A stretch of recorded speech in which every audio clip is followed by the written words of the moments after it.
Through the concrete cracks worn weary by work boots and high heels. Through the concrete cracks showered in tears of sorrow, tears of joy. Through the concrete cracks rumbled by reverberations of 100 years, a flower on the hill takes its first breath, and a grand hope springs. Welcome to the Spring Street podcast at the intersection of creation and destruction in the heart of downtown Los Angeles. And now, a word from the sponsors. This podcast is sponsored by Starship Kairos, a podcast studio available for bookings in downtown Los Angeles. Starship Kairos is where my guests and I make this show happen. Soundproofed, cozy, and equipped with professional audio gear, Starship Kairos is an ideal location for any type of podcast. Starship Kairos offers a full suite of services including content consultation, mixing and mastering, and custom jingle writing. For rates and booking, check them out on Instagram at Starship Kairos or click on the link in the description. And now, let's dive in. Okay, well, Katie, welcome to the Spring Street podcast. First time downtown Los Angeles. Yeah, this is my first time. And you're seeing it in the nights, which is a totally different vibe than in the daytime. Would you say it's scarier at night? Oh, 100% scarier at night. It's a little sketchy. I am scared at night, downtown Los Angeles. In the day, yeah, it's actually, sometimes it feels like hopeful, you know? Okay. In the day, there's like people and the sun's out and you're like, wow, I feel like things are maybe going in a good direction. And then the night comes and you're like, wow, what went wrong in America, in this city? Yeah.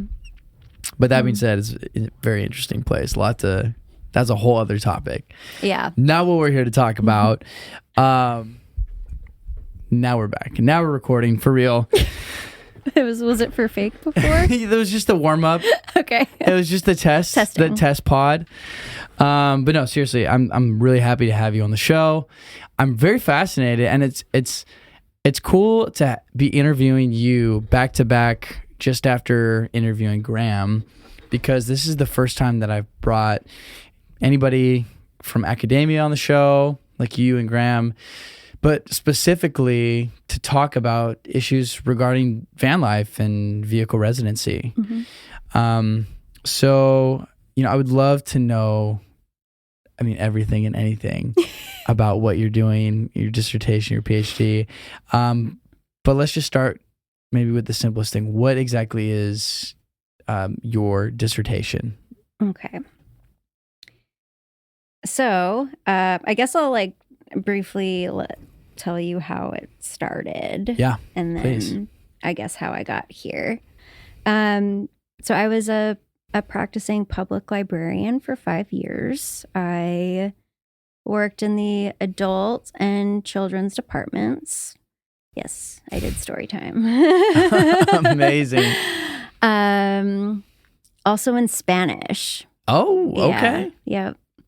Are you fluent in Spanish? No. But you can read Spanish. Yeah, I used to speak Spanish fairly well. Mm-hmm. And then, when you don't use it, you lose it. Yeah. But I'm well enough to be able to get through baby story time. Fair enough. Yeah.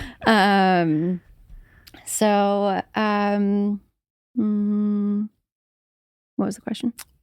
Well, you were going to give the backstory and how you got into your dissertation. Okay, cut that. No, this is what I'm here for. I'm here to, Okay. Yeah, so I was a public librarian for 5 years. I did actually always want to be an academic librarian. I loved my library in college. I went to Stockton in South Jersey. It was like a small state liberal arts school. Mm-hmm. And you were studying literature. Mm-hmm. And I spent a lot of time in the library. I was a big nerd. And I would spend a lot of time there on the weekends, but I would also take a lot of walks and just kind of explore when I needed to take breaks from writing or whatever work I was doing. Yeah. And it made me feel like very at home. And I also like really enjoyed reading other people's work and like helping other people with the things that they were doing. Like I played field hockey and I would read my teammates' papers and they would like, give me bottles of alcohol in return. That's always a good college trade. Yeah. Help me with my homework. I'll give you a 6-pack. Yeah. That's how that worked. Nice. And yeah, I ended up in the public. I knew I was going to go back to school. I get my master's. I did. I ended up in the public library and it was not at all like what I thought my job as a librarian was going to be. What was that expectation that you had when you were dreaming about being a librarian? Yeah, I definitely wanted to be at a university. I definitely wanted to be like in a snooty academic atmosphere. Yeah. And it's really interesting that I remember the first day that I was at work, a woman who's definitely houseless, like came up to the desk and she definitely was mentally ill in some way and untreated. And she was kind of an asshole. And she was like one of the first patrons I'm interacting with. And I just remember like leaving that interaction. She had like yelled at me and spit on me. Jeez. Yeah, it was like first day on Oh my God. job. Not even doing like the thing I'm supposed to do. It was like you're going to be at the circulation desk for a little while. And I just remember leaving that interaction like, how the fuck did I end up here? Yeah.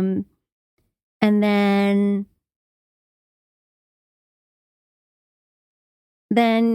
as I went to work every day, I started like creating relationships with like different patrons. And one of them was a schizophrenic dude who was one of the most intelligent people I've ever met. He had like multiple architectural degrees and just like had a mental breakdown. And his parents dropped him off at the library every day. Wow. And he was a phenomenal human, but he also like thought the Russians were like hiding between the stacks. Wow. And I was like, there has to be a way that like we can help him rather than him just being like dropped off at the library every day and doing whatever kinds of research he's doing on really random things. And I remember saying to one of my colleagues that I was like really interested in like how we can like provide better resources. And I ended up writing like an article in a newsletter for the National Association of Social Workers with a friend and like another librarian about like social workers working in libraries or social work students like getting their fieldwork hours in libraries. And yeah, I had so many questions about how libraries could help in all of these other ways that they were starting to help. Like this was around 2017. And this was like this was definitely on the newer side, like social workers and libraries. That's like a thing now. The first public library to employ a social worker was actually San Jose. Interesting. Yeah. Wow. And yeah, it was something I got super into. Is still in touch with one of my professors from my master's program. And I was also on the job market looking for academic librarian jobs at the time. And I was on the phone with him and he was like, we should like publish an article like that would like help you get a job as an academic librarian. And it was really interesting how like this thing that I was going to use to like get out of public libraries actually kind of like kept me here in some way. Interesting. Yeah. And that turned into, I had so many questions and he was like, well, if you have this many questions, maybe you should get a Ph.D. And I was like, I can't afford a Ph.D. And he was like, that's because no one can. You get funding. And that ended up being like my initial research topic, the collaborations between public librarians and social workers and social work interns. and how like a library can be like a one-stop shop model for resources, period. Very fascinating. And then I applied to the PhD program. I did not get funding initially. And which schools did you apply to? I only applied to Rutgers. Oh, wow. Yeah. Why was that? I was also going to apply to UNC Chapel Hill. They also had a really good LIS program, Librarian Information Science. Okay. And my grandma passed away just as I was like in the process of like doing applications. And that was hard. I literally submitted the Rutgers application like the day before it was due. And there was definitely like part of me that was like, maybe this isn't going to be for me. So I did not get funding. I like went to the recruitment day or whatever and was like, cool, this sounds great, but also like I'm not coming here because I'm not paying for a PhD. And then as I was about to, like I waited till the last possible minute for, I don't really know what reason, because I forgot that I actually had to tell them I'm not coming. And I emailed them to tell them that I wasn't coming. And the chair of the department at the time was like, please don't say that yet, because I think we might have a funding slot for you. And I was like, okay. Wow. And I got funding. Wow. Yeah. It's an open door right there. Mm-hmm. That's amazing. So I started the PhD in fall 2019. Hell of a time in the world. Yes. A hell of a time in the world. And started the PhD in fall 2019. I was also still working part-time as a librarian. I was on fellowship that year, so I didn't have to like teach or anything. So I could still work. Is that normally an expectation if you're not on fellowship that you would be teaching while working on your PhD? Yes. So I guess like and this is becoming, I guess, more prevalent now as like you see, I mean, especially schools in California going on strike. Rutgers was on strike this past spring, and everyone's like, oh, that's awesome. Like you get paid to be a student. Why are you so upset? Like, of course you're not going to make a lot of money. Like you're getting paid to go to school. No, I'm actually getting paid to be a research assistant and a teacher's assistant or an instructor on a class or a grader. Actually all of those things at one time in one semester. And then I have to complete my PhD on the side. So I'm doing all of those things for a grand total of like $35,000 a year. Wow. But I don't have to pay tuition, and I get really good health insurance, but I don't get really good health insurance anymore because I'm no longer a funded student. So that is like this really weird place for grad students where we are students, but we are also employees of the university, but we are treated like trash. Wow. Yeah. And that's a pretty common experience across the board. Yes. In the United States. Yeah. I mean, academia in the US isn't great, period. It's very different in Europe.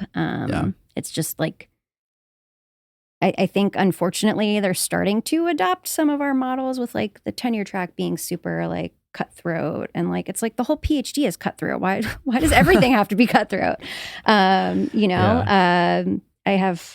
I have many, I guess, I don't know.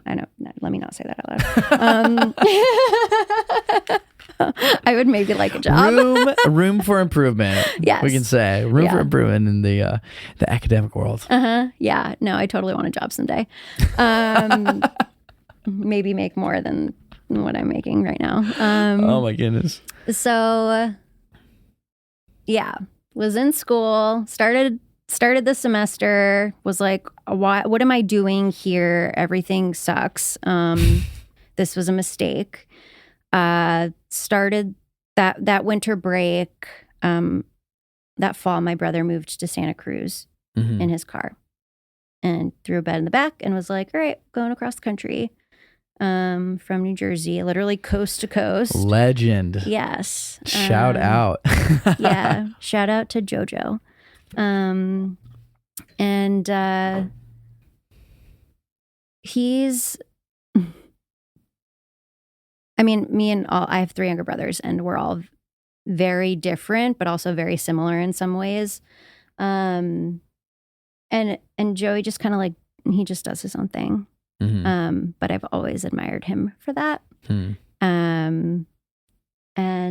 Yeah, he went out and he was like working on a hemp farm, and he was just like growing a bunch of weed, and California move right there. Yes. So he came home for Christmas that year, and I went back out with him, and the 2 of us were just in his car.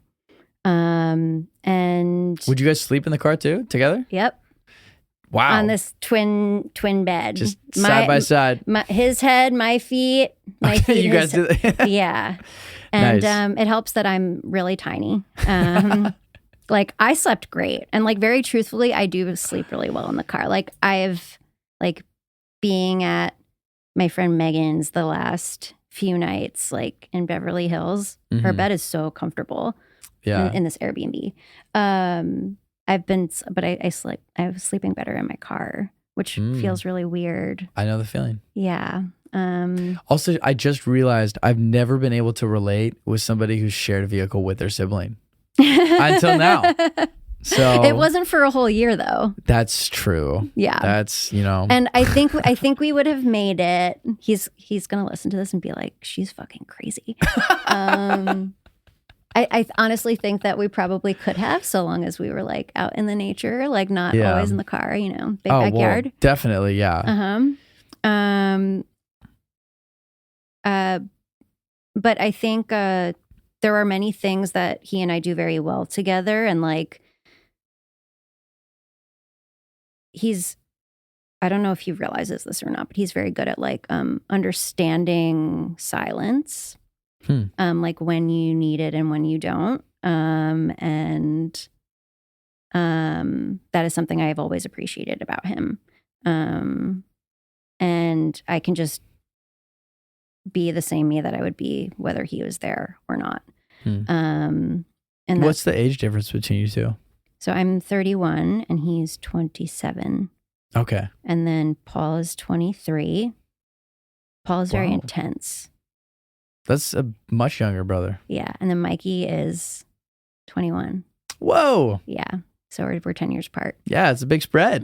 Big spread. Big spread. I was an only child for 4.5 years. It was a wonderful time. You guys are different generations. I mean, your 21-year-old brother's Gen Z, and you are a millennial. And I am a millennial. And you can probably feel the differences. Oh, yeah. Big time. Oh, yeah. I don't know. I'm glad that I mean, truly, I feel like I like belonged on this planet maybe like 100 years ago. But like, and every time I say that, I'm like, but with women's rights. So I guess I belong here now. Unfortunately. Where tap dancing, women's suffrage. Everything lines up here. Oh man. So you come out to the West Coast, you're with your brother, you guys are in the car, siblings doing the car life, car camping, van life. Yeah. I was only out here for like a week, and he was staying in like the Davenport area, and at the time that was like not long after like all of the fires. So they had opened Santa Cruz County had opened all of these like lots on Ocean View lots right off of the one. And it was like we like went and got his car. It was with one of my friend Beck in SF. She watched his car, and we like hopped in and went down to Davenport and went right to this parking lot. And there were probably, it was filled. There was like old ambulances, like everyone was clearly living in their cars, vans, whatever, RVs. And I mean, many of these people were displaced from the fires, right? But as we were there, it was like just kind of wild. Like the bakery there like had like Wi-Fi like posted on the windows, so like people could like see on the outside. Like it was just like there was also a bathroom that was like outside that people could use without having to come in and like buy something. It was just like really interesting how like different parts of the community were like supporting this population of people. And you know, that night like we didn't park there. We like parked down the road just a bit, like kind of like near this power plant. He and his friends had like convinced the security guards that they are super responsible and that they could park there. And we went and we parked over there. And, you know, it was like easy because there's public restrooms, and we went and like did the thing and then like parked and like got ready for bed at like, you know, 8:00 at night. And then like woke up in the morning and there were like cars on both sides of us, and they're both of his friends. And I was like, oh, I didn't know that they were like coming here too. And he was like, what do you like? This is home. This is where we sleep. And I'm like, oh, okay. You know, so like all of these things are like, they're like literally caravanning around. And all these things are like running through my head. And I'm like, oh my gosh, there's like so many different ways that I think libraries could help support this community. You know, there's a library in every community.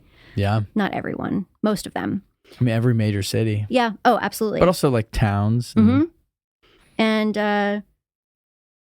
you know, so as I'm kind of thinking about all of this stuff, I also had, at the time, my friend that was in SF, her boyfriend, I remember like sitting at the bar with her when she was like, yeah, I'm dating this guy and he's homeless. And I was like, what? She did not describe it. Oh my God. Describe it well. And right. Like the homeless thing is a whole nother, that's another conversation. But, I mean, like, when she said that, did she mean he was like living in a car or like van life? He was living in his truck, but like he had it like built out or whatever. Yeah. He was a bartender in like the financial district, and was also like an aspiring actor. And she took me to work with her that night. She was a server, and he came and picked me up, and she like came back later, and I hadn't met him yet. And we ended up having this like whole long conversation about just like society and the way that we marginalize different populations, and how is it that you can work more than full-time hours and you still can't afford to live in the city where you work, right? And he was like, so, you know, I like I stopped paying rent a few years ago because like I realized that the only way I could maybe potentially buy a house one day is if this is the path that I take. Yeah. Which is crazy. And that's something that like our parents' generations didn't have to think about. Yeah. So we had this like really outstanding conversation that night. And I will never forget it. And I remember saying to him before they took me to the airport the next day that I was like, maybe this should be my dissertation. And he was like, yeah, it should be. So the next semester I like took these 2 classes. One was called Human Information Behavior. And that's what I do. That is what I study. I guess I'm like a human information behavioralist. So I'm interested in how people interact with, share, search for information.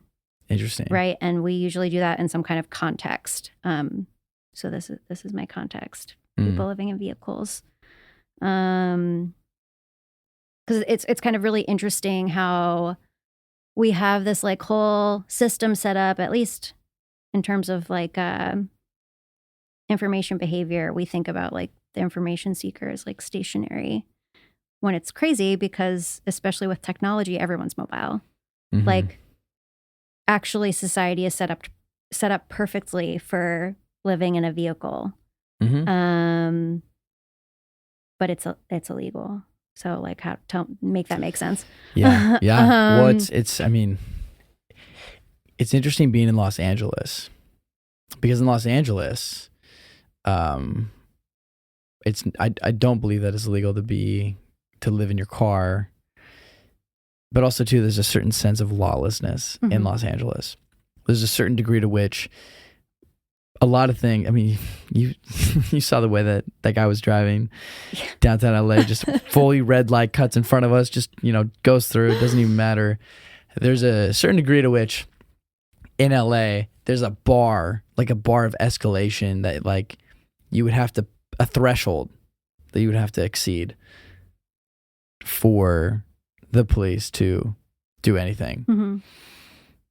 And, because, I mean, for better or for worse, like there's a lot of negatives to that actually. But one element of that is that if you do live in a vehicle in LA, no big deal. In LA. Yeah. That's not many places, the East Coast, like no way. Florida, I've heard bad things. Yeah.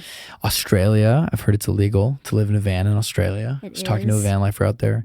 Canada, I know can be strict. I had a buddy in college who he was just sleeping in his car because he was tired. It was like this is like long before van life days. He was just like, I was asleep, and cop came and knocked on my window and said, "Hey, it's illegal to sleep in your car." Yeah, I mean, your car. In the thing that you own, right? Crazy. Or that you're paying for in some way, shape, or form. Crazy. In New Jersey, I mean, if you're like parked at a rest stop, like off the parkway, and like taking a nap instead of driving, like you could get a ticket. How does that make sense? Yeah. But you're so right. Like, there's a lot of things that are set up for us to be able to do that, especially with remote working. I mean, like enter this in was like the digital nomad. Well, not even like what enter in like this was. I'm having this conversation with this dude, and January 2020. Enter a month later, like that was like when we first like learning what COVID was. Yeah. And then a month later, the world shuts down, and everyone's could be a digital nomad, So it's just kind of like wild how all of these things kind of like unfolded. So that semester I took this human information behavior course, and I'm thinking about how people look for things, but like while also moving, and you would think that someone would have done that in a little bit more depth, and I guess people have in ways, but not like this. And I guess that's the point of a PhD, is to like create new knowledge and to like kind of pave this road that no one else has been on.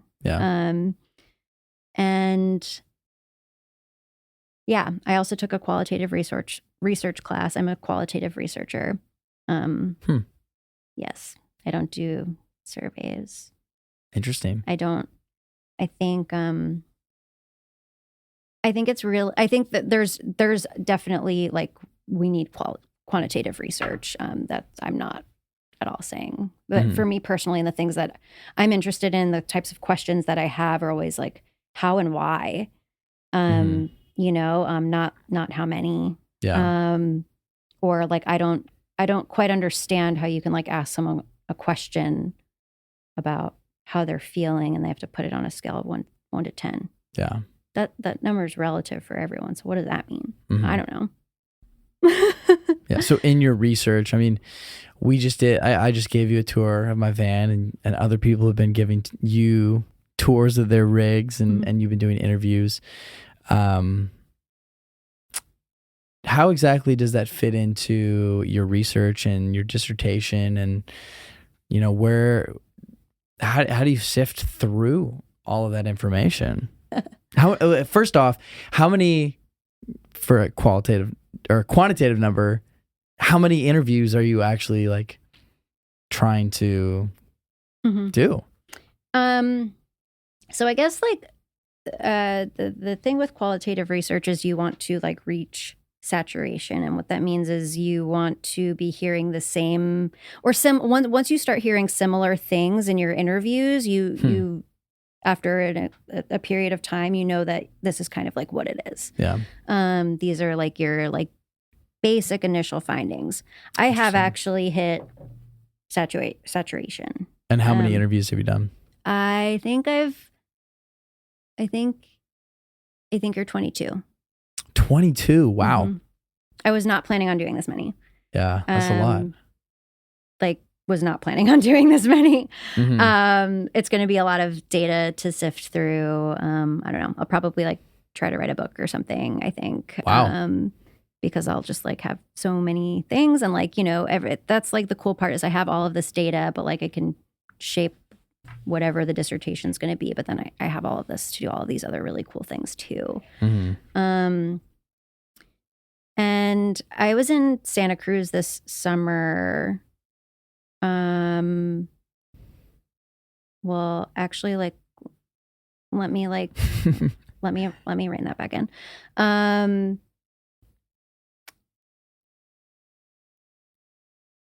COVID happened. I was going to do a pilot study in Santa Cruz. I was going to like go back out with my brother and spend the summer there and try to start talking to people and like set up interviews to like inform whether or not I would be able to like base my dissertation off of this thing. Mm-hmm. This was before Graham's dissertation was published. So before Graham, I thought I was also like trying to also having to like define this community in some way. And I hate that we have to define things like that.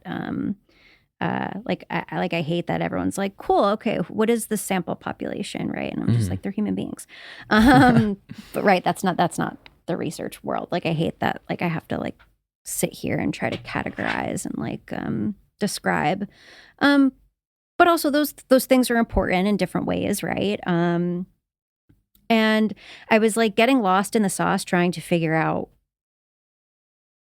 kind of like from a sociological view of like what the heck is happening here and like what is this? And then Graham finally published something.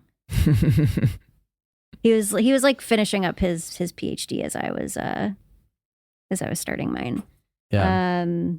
How did you hear about Graham? Like when his dissertation was published, was there like I was like vigorously searching all the time. Okay. And like the problem is like search terms, right? And it's funny because like as a librarian, like as someone who studies human information behavior, like I'm interested in like, I don't know. How are you going to find ice cream right now? If you want ice cream, how are you going to find it? Probably go to Google Maps and type ice cream. Okay. Fair, right? That was like really super basic. But like even when like every day when you're like, oh, what is X, Y, and Z? And like people think in different ways. So their search terms are going to be different. Those search terms are also going to yield different results. Yeah.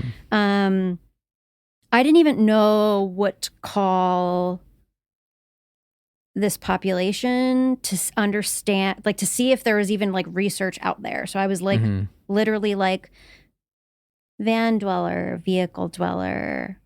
I didn't like the term van life. Yeah. Why not? Hashtag van life. Yeah, I think that's why. I bought the book that like Foster Huntington was it Huntington Foster Huntington? I don't even know. Is there a book called hashtag van life? Well, it's called Van Life, but he coined the hashtag. Like he like worked for Ralph Lauren in the city in New York. Really? And like decided to like quit his job and live in a van. Yes. Yeah. Wow. Hashtag van and then life. he started hashtagging van life. But I guess my problem with that is like I think there are positives and negatives to it. And I think the negatives are that it romanticizes this life that is actually quite hard.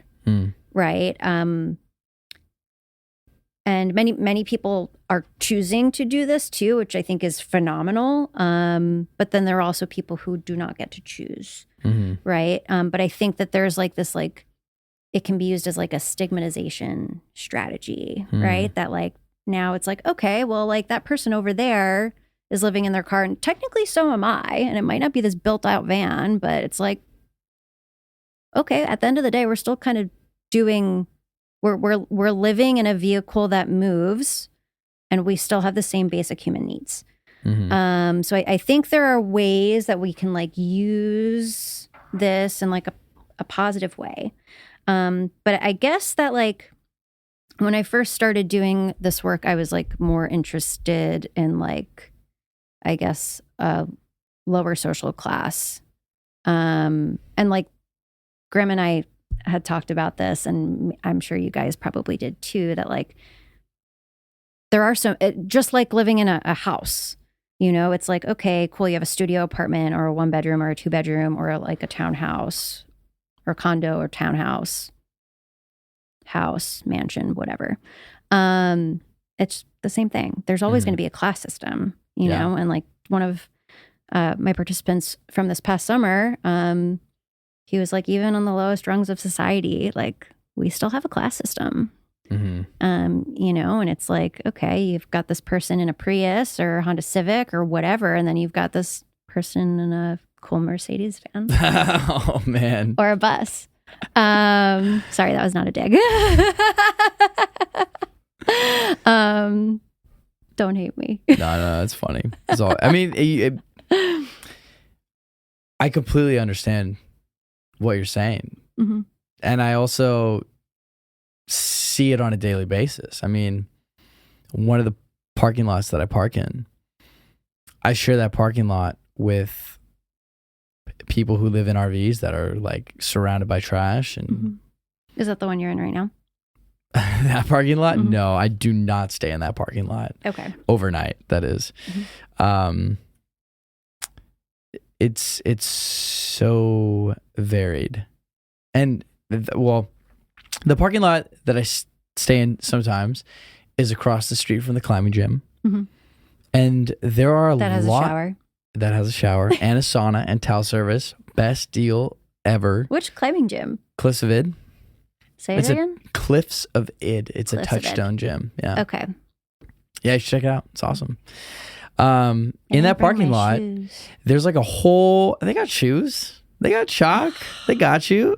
If you want to, you know, wear the shoes that everyone wears. No, I need mine. What is it called when you just climb a project and like you don't use your feet?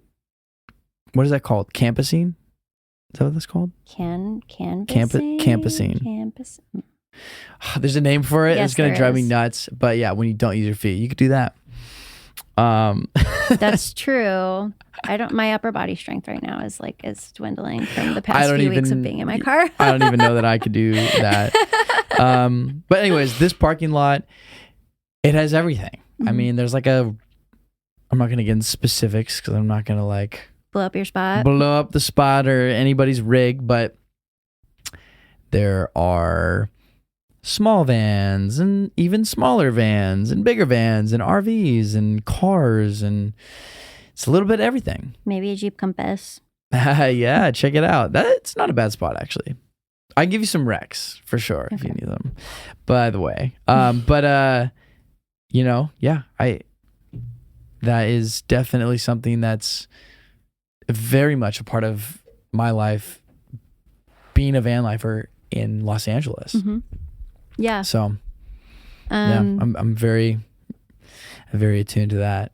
And also too, I mean, when I first moved to LA, I was in a shitty van with my brother that had like curtains on the windows so nobody could look in. We're parking beside a park. That thing's sweltering tiny. hot. Tiny. Yeah. And you guys did that for a year. Yeah. That's impressive. I was in my brother's car with him for a week. That being said, there were some breaks and some moments where we had our alone time, but yeah, it was interesting. Yeah, it's wild though, and like that's the thing is like humans always figure it out and make it work. Totally. We are so adaptable, and I hate the word resilient, but I'm gonna say it, resilient. Why do you hate the word resilient? Because you're resilient because you have no choice. People don't necessarily like choose to be resilient. Like you're resilient because you've gone through like all of these different hardships and like you come out on the other side because it's either like you do it or you don't. What about What about the people though who, because you mentioned that it is a hard lifestyle. There's a romanticization of it, but there's a reality that's hard. And yet people choose that who don't necessarily need to choose that. Couldn't you say that there's a resilience that's created there that's not forced? Like you put yourself in that situation and it creates resilience? Like a learned resilience? Yes, I think so. I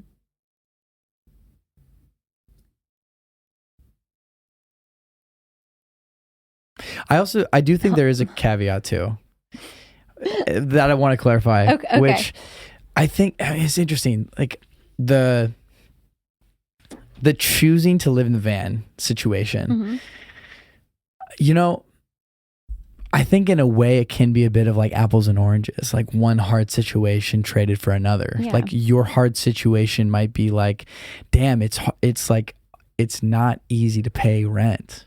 Like I can, and I do, and this is what I'm doing. But man, like 50% of my paycheck is going to rent. Well, and so it's like, that is one type of hardship traded for, okay, now I live in a van and like, fuck, like where do I park tonight? Like, like, oh my God, like I really have to go to the bathroom. Like, where do I go? Different type of hardship. Yeah, it is. It's you're kind of letting go of different kinds of comforts, and I guess choosing you're choosing your hardships, right?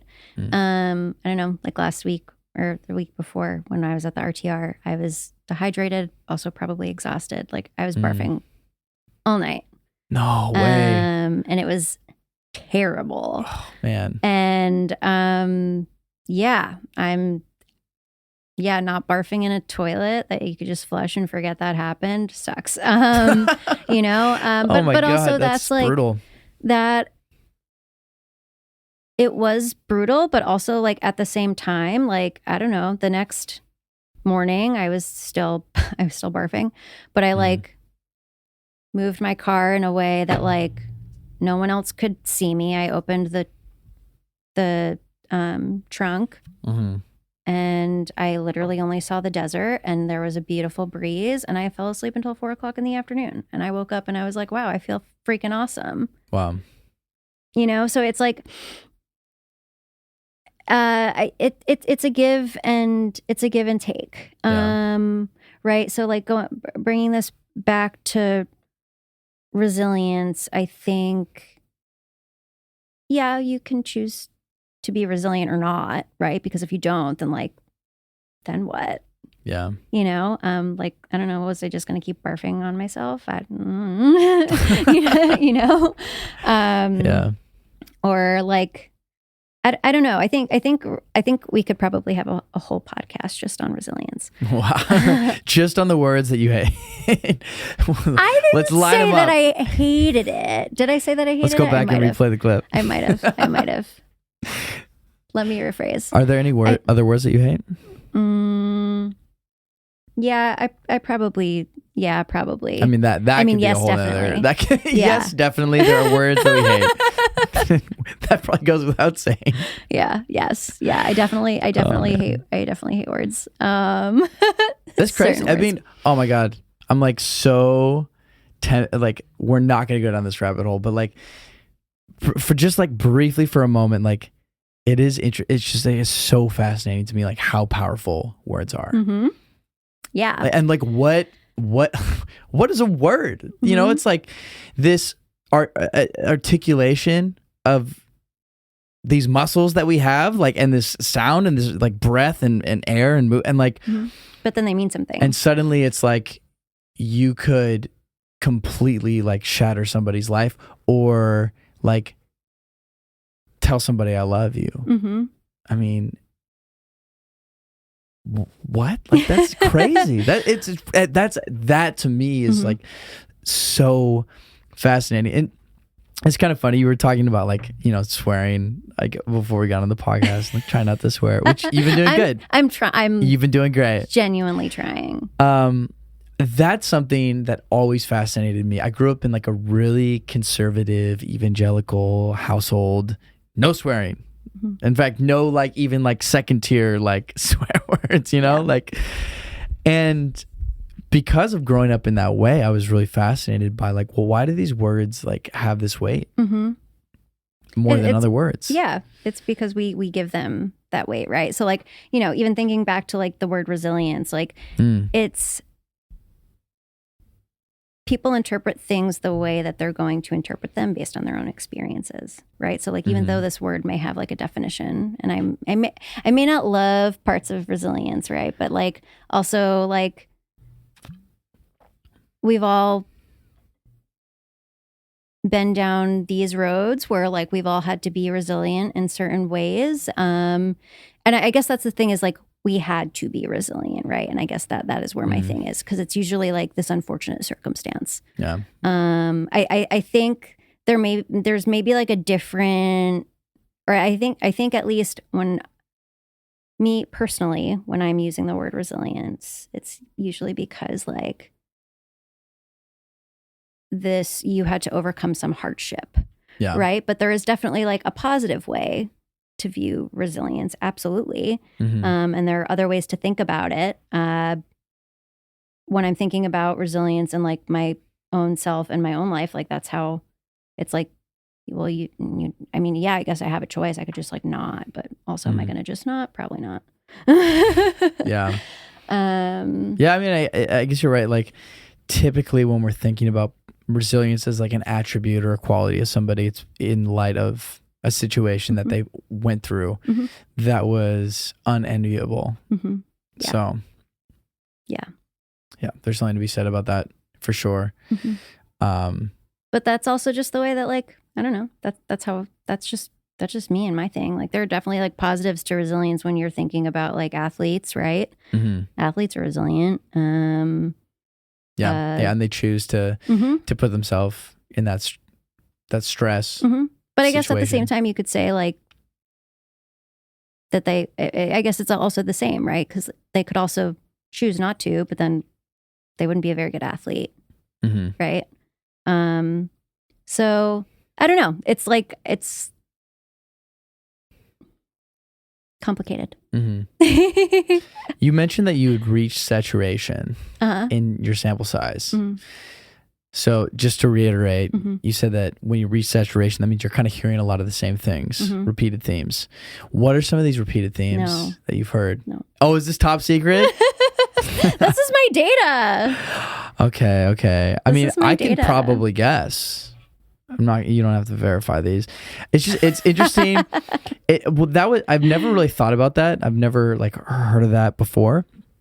But I interview van lifers on this podcast, and there's a certain extent to which, like, after interviewing so many van lifers, like you get to this point where like, wow, I've talked about this before. I talk about this every day, many times, and I live it every day, right? Yeah. Like it's like, but like there's like a similar, Absolutely. I mean, that's saturation, right? Like, sure, you might not be asking everyone the same questions, but you're hearing very similar things. Yeah. Everyone's kind of like sharing in this, having shared experiences. Yeah. And that's data. Yeah. Like we'll talk about our solar setups, our solar, our kitchen, our toilet situation, your garage, the garage. Yeah. It's kind of the same thing over and over again, which actually has kind of led me to be more interested in people's personal stories than in their actual like the like specifics of the mechanics of their van, unless they have something that's like particular. Every once in a while, like I love when somebody shares like a hack with me that I haven't heard. For example, I had a guy on the podcast who actually he had a pretty unique experience. He bought a van that was made by Suzuki, I think. Okay. Tiny little lunchbox of a car. It's like he was probably taller than this vehicle, but it has a pop top. Okay. Seats 6 people, steering wheel's on the right side. It's 4-wheel drive, gets 30 miles to the gallon. Damn. This thing probably weighs 500 pounds. Like it's tiny. It's like a smart car. but folds in all these crazy ways, is already built out to be a camper. Mm-hmm. He uses crash pads as a mattress. Mm-hmm. And this guy's just putt-putting. Is he a dirtbag? He is. Mm-hmm. Absolutely. He's a punk too. This guy is epic. Julian, I miss you, man. I want to see you again. I hope you're doing good. Yeah, he had a really cool build, but he told me about a little hack where he had found some airport parking in the Las Vegas area that you could easily take a bus from there to the airport, and the airport parking was dirt cheap, like very, very, very cheap. Mm-hmm. Secured, like no problem leaving your van there for like 2 weeks. And I guess airline tickets are cheaper, or maybe slightly cheaper, out of Vegas or to Vegas. So it was the easiest thing in the world for him to just leave his van in Vegas and fly to wherever he needed to be and then come back and pick it back up. Mm-hmm. I'm like, wow, this is news to me. This is incredible. So thank you for sharing. So I love those things because that's not a common. No, and it's literally only experience, right? It's like, you said it earlier with like trial and error, and everyone is like, everything is trial and error. Yeah. But it's like a collective trial and error. It's really interesting. Are there any things that stick out to you that in your experience that you've seen that like kind of stick out in that unique way that you're like, oh, that's interesting. I haven't really heard that one before. Yeah, I actually had like a really awesome interview actually just before I came here. Today? Yes. Oh, sweet. I don't. If you can't talk about it, then we don't have. I'm just trying to like, I'm just trying to think about how I can word this. Well, I mean, this is just the way that he uses different apps. And no one has yet talked to me about Google Street View.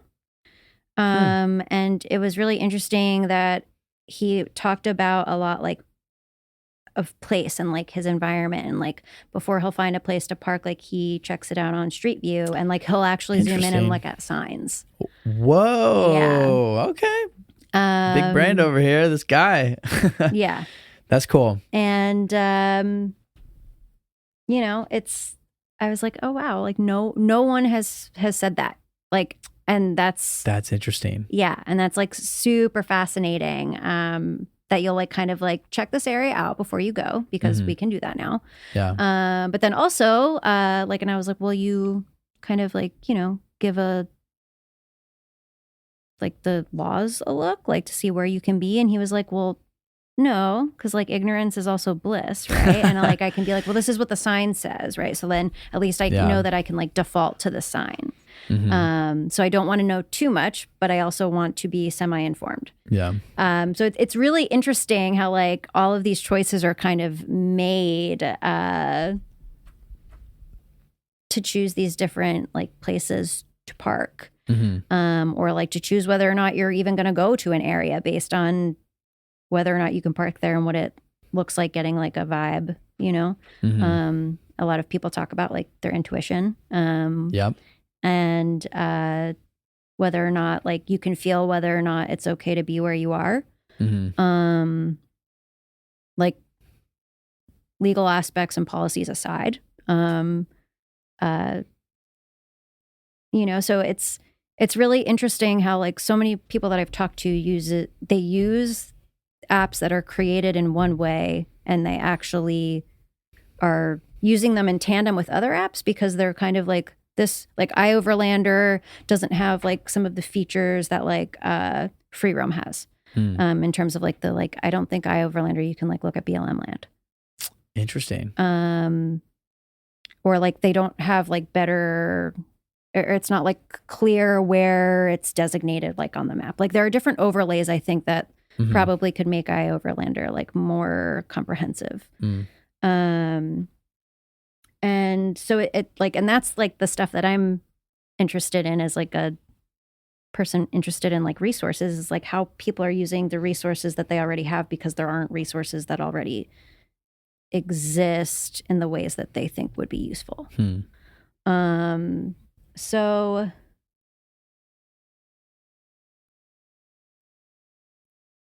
I don't know. I'm trying to think about like where we were. I'm curious about what you envision, like with your perspective being a librarian, somebody who has this like, you are kind of like the custodian of like the house of knowledge. The physical house of knowledge. Yeah. Put that on your resume. Yeah, I like that. I really like that job description, librarian. And just thinking about the intersection of, because when I think about people who are involved in van life, and I use that word specifically because I think that speaks to maybe more of like a new wave. A younger wave, like of people who are probably between the ages of like 18 and 35, who are getting on YouTube and Instagram, and they're seeing pictures on Instagram of people converting their vans and like reels and maybe TikTok as well, and then they're going on YouTube and like typing in like how much solar to put on my van, or how in my even in my experience, I mean, I went to the library once. In your whole life? Not in my whole life. Absolutely not. I love libraries. Actually, whenever I go to a new like big city, I love going to the library. Yeah, that's absolutely. like a huge thing for me. And on a brief side note, the library in Detroit is incredible. Like one of my favorite places in Detroit. Why? It's like an art gallery. It's beautiful. There's these massive murals. It's across the street from the DIA, the Detroit Institute of Art. It's just a really, really cool building. I spent a fair amount of time there. Highly encourage anybody to go if they're in Detroit. That aside, I went to the library one time during my van build. Everything else, I was using YouTube. Ton of YouTube. The reason why I went to the library... everyone calls it YouTube University. YouTube, I say that all the time. The reason why I went to the library was because I was struggling to find good resources that I felt like I could trust when it came to electrical. And I didn't want to fuck that up because I didn't want to burn down my van. And so I went to the library and I rented a stack of books like this high, I kid you not, just about like electricity. Like back to basics, like what is an electron? What way is it moving? Where are we going? Positive, negative, positive? Like what's happening? Like I need to understand like the most elemental, no pun intended, like essence of what's going on here.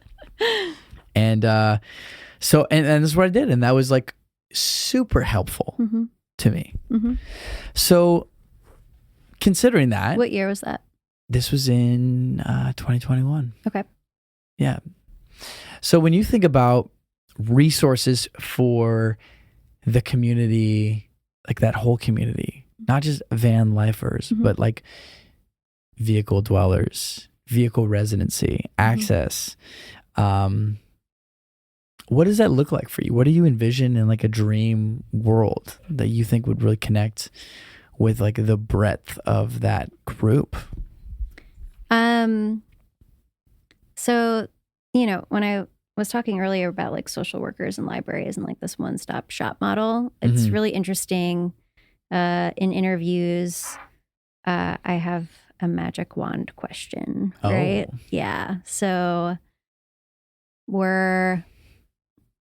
you'll get your magic wand question soon. Sweet. Where it's like, if you had a magic wand and you could create any resource that you want, no limitations, to help support this lifestyle, what would it be and why, right? And it's interesting. Like I had this like fantasy thing of what I thought would be useful in my head. And then after talking to, including couples, now I've talked to like 24 people, 23 people. What did I say? I did 21 interviews. Something like that. Yeah. Okay. Almost 25 people. And everyone had different answers, but they're all connected in some ways. And they all kind of like touched on this thing that I have been thinking in my brain. And also like very similarly to like what Graham and I have talked about, and like what Graham is doing with the National Vehicle Residency Collective, right? Like, you know, part of what they're doing is like trying to like aggregate information and resources in one place for everyone, right? Like about the different things that they need every single day, where to dump, where to do this, where to do this. But I think, and I'm sure you guys talked a lot about space and property, but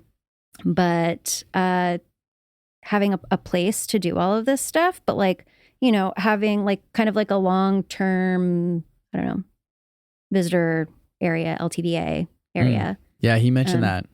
Yeah. I had never heard of that before. That's pretty crazy. And like having like a place in each state where like this population can just be, but also having the resources that they would need there. Right. So like, I don't know, maybe,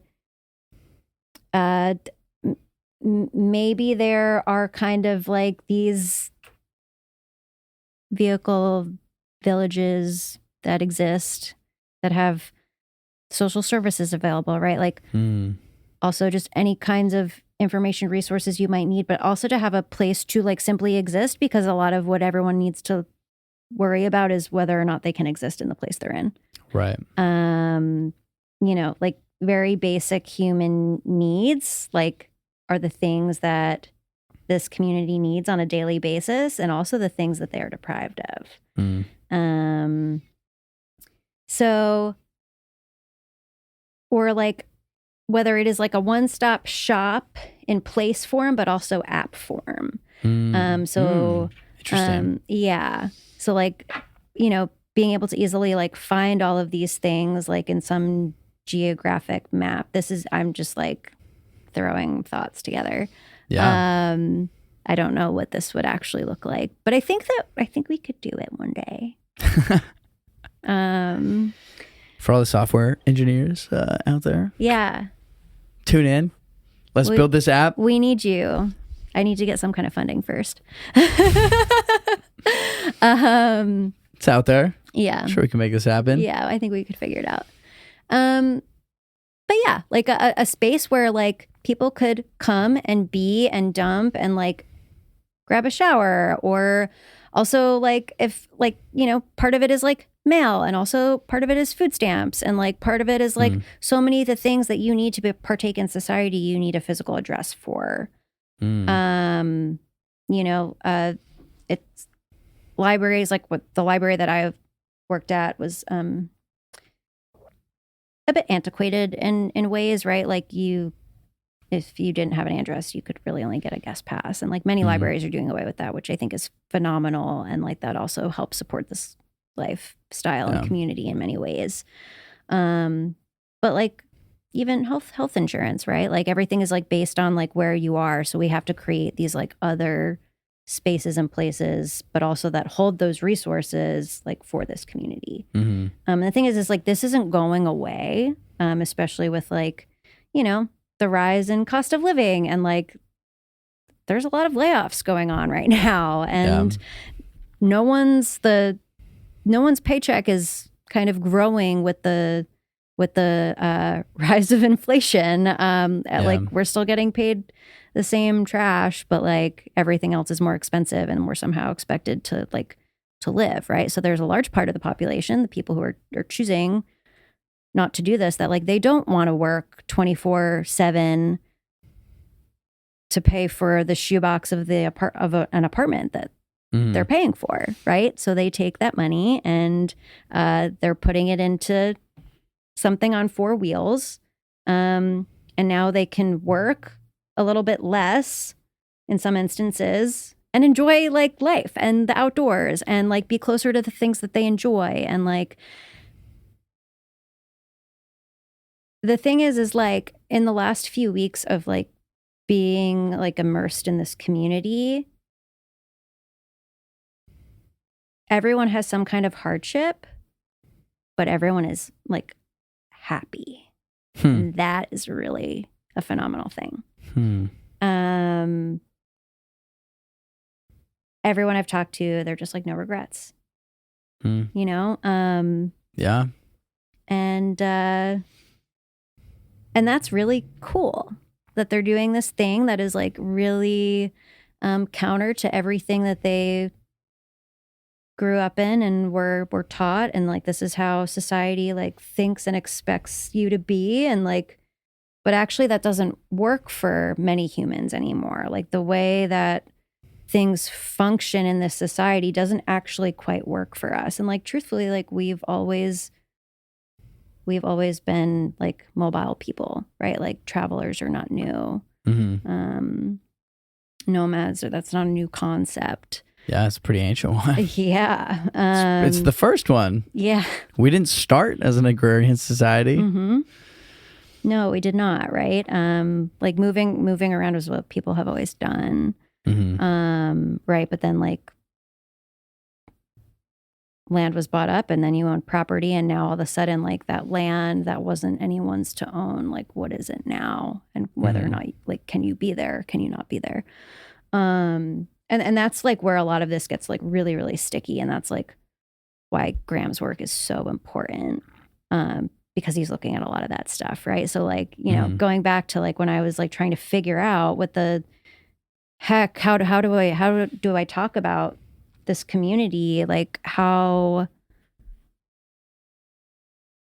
am I supposed to define this thing that hasn't really like been defined? And then like I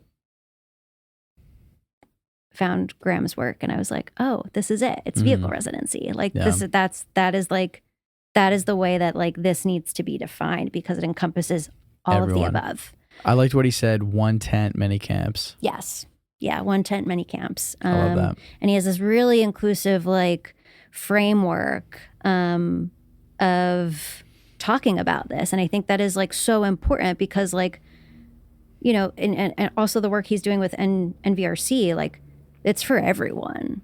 It's not just for the people in the RVs, and it's not just for the people like in the broken down car over there. It is actually for everyone, and that is like everyone is linked together. Yes, because this is what we talked about a lot, is the state views everyone the same when it comes to, are you living in that car or not? Yeah. If you're, I didn't even know this, so I talked with Graham, that you could be arrested upon suspicion of living in your vehicle in San Diego. I mean, not now because they paused that for 3 years, but crazy. But they only paused it. Only paused it, yeah. Emphasis on that. Like, what the fuck, San Diego? What's going on? Crazy. Well, there's like a lot going on in Santa Cruz right now. Which is, mentioned that too. Which is like, so Graham is living in Santa Cruz. But I met Graham this summer because I went out there to do field work for my dissertation. And because I was not, so like bringing this like way back around again, I wasn't able to go do my pilot study there. I had to do it via Zoom, and it was fine. Like, but it was also just like, I have to be there to do this research. Like that's what this solidified. And I like wrote this whole proposal for my dissertation based on a project where I was not physically in the place where I was like going to be doing the thing. So I spent the whole spring semester of this past year writing this thing that I went and finally showed up, got approval to do this study like from Rutgers. And I got there and like the whole thing like went to shit. I like wasn't working like with an organization. I was like talking to activists and safe parking lot coordinators, and like, but also I was just like in places where vehicle residents were clearly parking every day. And I was going up and talking to people by myself. Was that pretty uncomfortable at first? It was terrifying. Yeah. I called my advisor one morning, right? I texted my advisor one morning and I was like, I am letting you know that I actually really hate this. And that this was like a terrible idea, but I also need to tell you that so that way like I can check in with you later and tell you that I at least spoke to one human being today. Yeah. Like I went to the same parking lot. I went to like Steamer Lane in Santa Cruz for, I don't know, 2 weeks before I actually spoke to anyone. Like every day I was like, okay, today's the day. And I would get there and I'd be like, nope. Yeah. It was kind of like actually really wild that like I like drove all the way out from New Jersey to Santa Cruz, and like no one really talked about like the existential feeling of dread that you feel before you go do field work. I believe it. Yeah. And like no one's talking about how no one's writing books about how like shitty that is. But everyone's like, oh yeah, that I totally understand what you mean, like talking to other professors and colleagues and whatever. Mm-hmm. And I'm like, why don't we talk about this more often? Do you feel like you're used to it now? I feel like what I'm doing now is very different than what I was doing this summer. Hold on. I mean, to be fair, also, you know, we met at Schoolypalooza. Schoolypalooza is such a different environment than like just a total cold approach to somebody in their van. Schoolypalooza, I mean, it's kind of like the thing that you just walk up to random people. It's like, it's actually insane because it's so countercultural. Yeah. You just walk up to people and just start talking to them. Wild. But such beautiful things come from that too. Yeah. Not always. I mean, yeah. But yeah, it's crazy. Yeah, I mean, like literally, I mean, to be fair, I had a bit of an in. Like, I knew the person who was talking to you and Graham, but I met her because she just walked up to my van. Like, hey. Yeah. So, I'm like bummed that I didn't actually. Christine, right? Christina. She was parked next to me, like the whole time that I was there. And she did come over and like say hello one evening, and I was like, I don't know, tired, and like I was just like very socially exhausted. Yeah, it's a lot. School is a lot. And she came over, and like Graham and our friend Chuck were talking to her, and like she was like, oh, I'm over here. Like I just like I like to be like more like on my own though. Like I need to like park away from everyone else. And I was like, yeah, same. She was part of our camp, and then she left. She became Pluto in our solar system. I'm like Pluto. Yeah. Well, you were on the same. Yeah, we were next to each other. outer circle. I have this awesome drone shot that I'll show you later that like pans out, and it takes a while to like see your guys's like little setup. Yeah. So, and truthfully, that wasn't far enough. Yeah, I heard there was a generator out there that was pretty loud. Thankfully, these are the times where I'm like grateful that I'm half-deaf. Oh my God. There are many positives to it, actually. Like selective hearing. Sure. And if you don't want to listen to a certain person, you just kind of turn the other way.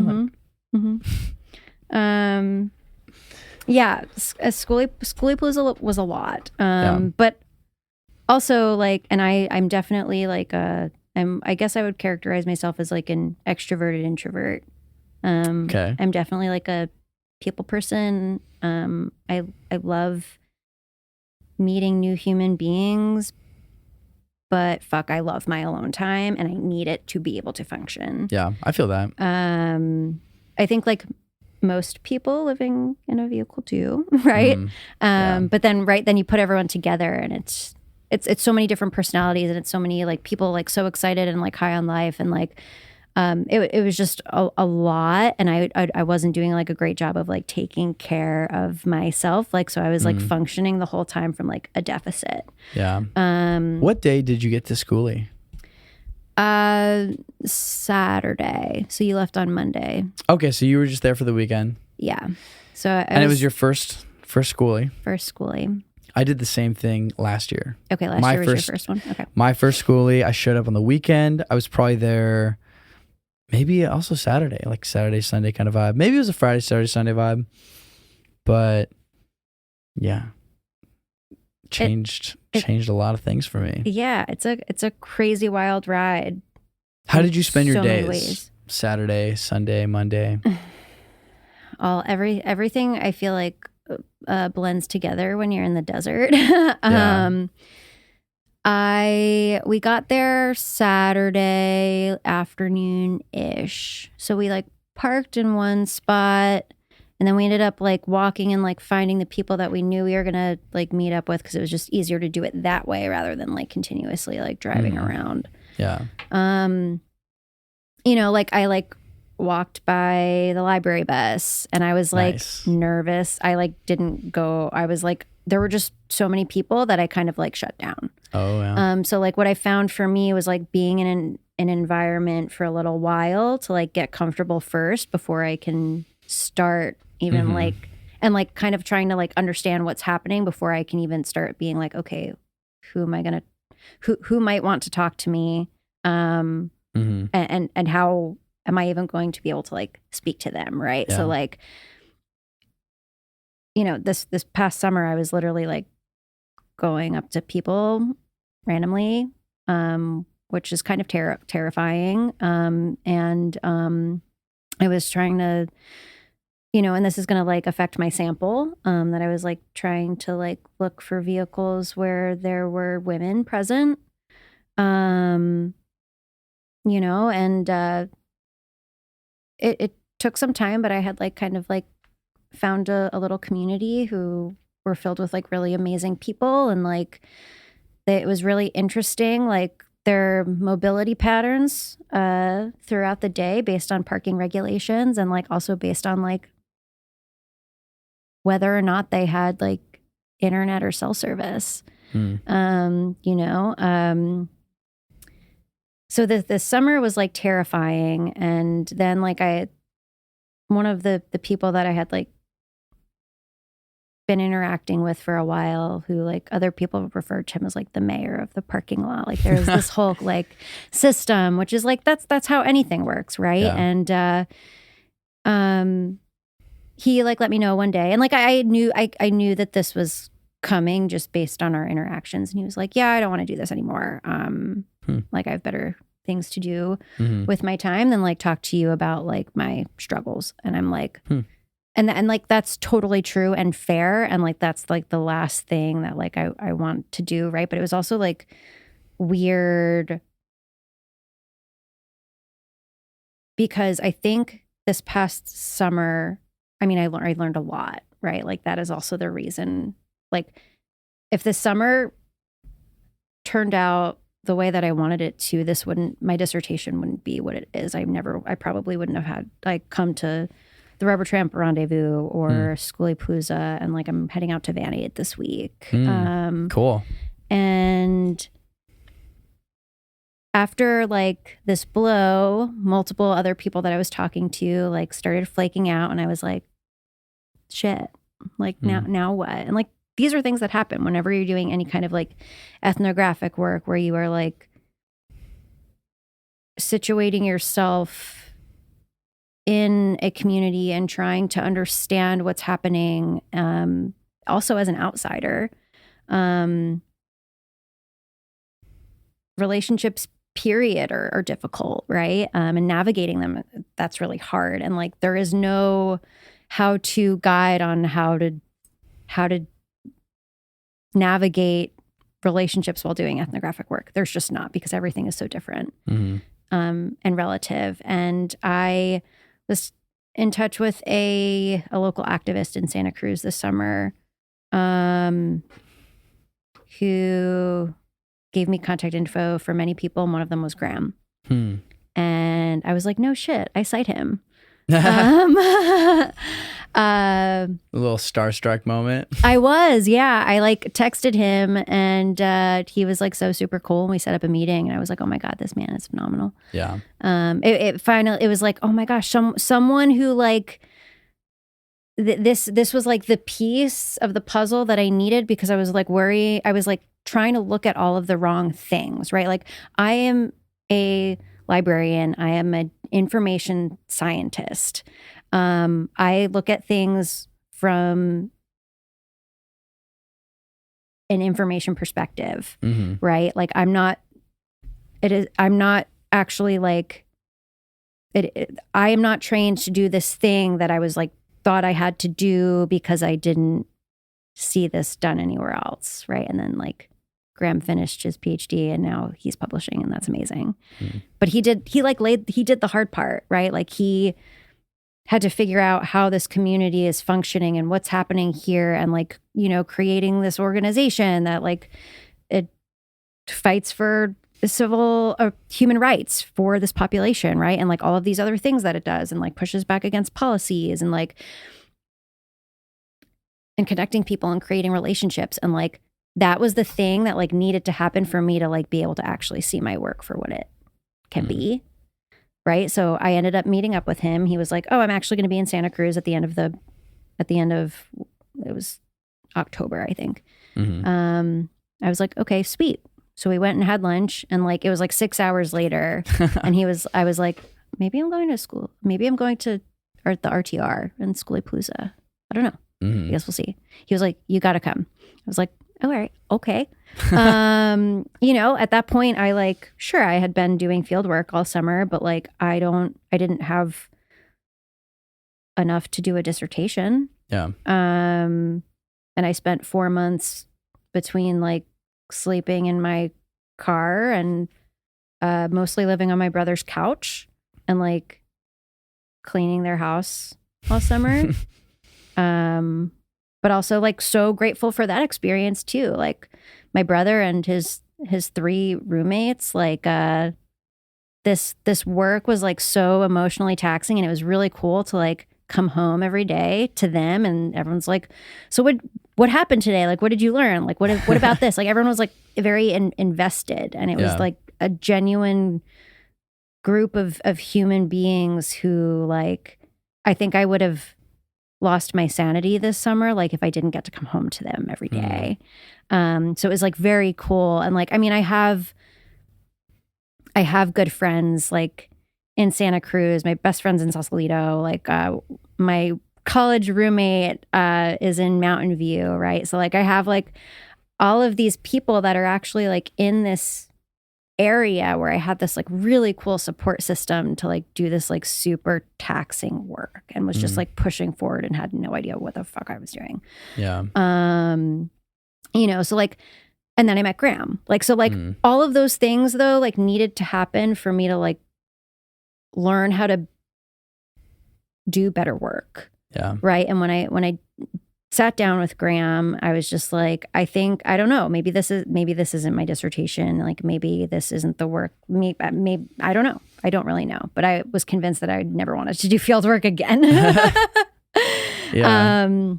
You know, so we kept in touch, and he was like, what if you volunteer for the NVRC at the WRTR and the RTR and Schoolapalooza, and what's like the WRTR? Oh, the Women's Rubber Tramp Rendezvous. Oh. It's only ladies. Cool. Yeah.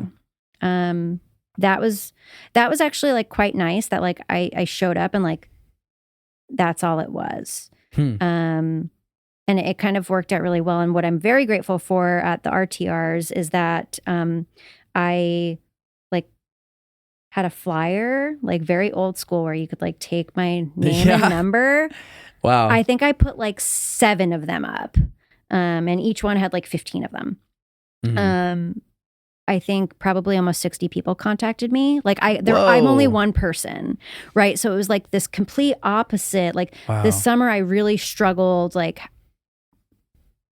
going up to people and like having the confidence to like every time I spoke to a new human, I felt like I was invading, which you kind of are, you know, like that is, unfortunately, that is what research is in some ways, is like it's kind of extractive, but good research doesn't have to be that way. Yeah. It's also like reciprocated. And reciprocal. And like many of the people that I have met over the last few weeks,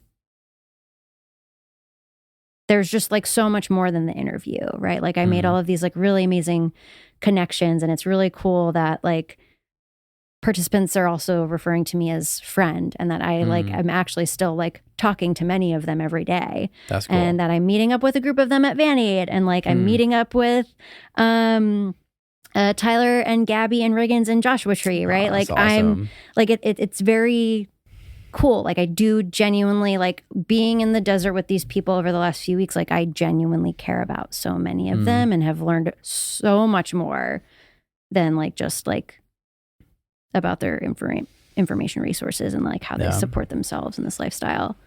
I mean, it sounds like the context in which you're having these experiences is huge. You know? Yeah. Like walking up to a random van. I mean, man, totally different situation. Mm-hmm. Yeah. Than being at Schoolie Palooza. I've never been to Rubber Champ Rendezvous. I would love to go. But yeah, Schoolie Palooza is just like the ultimate open gate kind of situation. Mm-hmm. Yeah. It's like you show up and you're here. Yeah. You know, I mean, it was also, and I'm so grateful for like Graham and his relationship and like introducing me to the people with Howa and like, what's that? Howa? The Home on Wheels Alliance. They're the ones who also do the RTR. Okay. You know, but I was also like being able to like be connected to this organization and like someone like Graham who's been doing this work for a while was such a relief after this past summer, right? And like, you know, Graham didn't have to do any of that. You know, and a while ago I was like, you know, thank you. You don't have to be doing this. And he's like, you know, but someone did this for me. And like, like that's what you do, like when you're a mentor, you know? Yeah. And yeah, this whole experience was like total 180 from the summer where I was like pining for people to talk to me, and like trying to navigate like how to appropriately, like what is the best way to do this? Like, and then being in this like opposite position where like I'm only one person and I had too many people, not too many, but like I couldn't keep up with the amount of people that reached out. Like I wasn't even able to text all of them back. I'm also a terrible texter, so there's that. You know, but it was just like so amazing. And I'm very grateful like for the amount of people who are like, this work is really cool and this could actually like make a difference. And like help support the community. Right. Whereas like the summer, there was a little bit of like,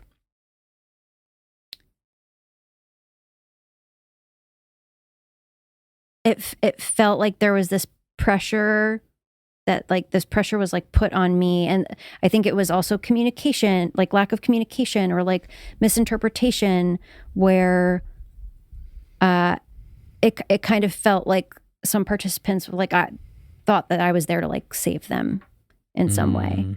Interesting. And that's a lot, right? And like research is slow. And of course, like I'm not just doing this so that I can like get a PhD and like publish some papers for a book or whatever. Yeah. Like I'm doing this work because I'm genuinely like interested in it. Yeah. And like I want to be able to like make a difference. And like I've never actually done anything in any profession or any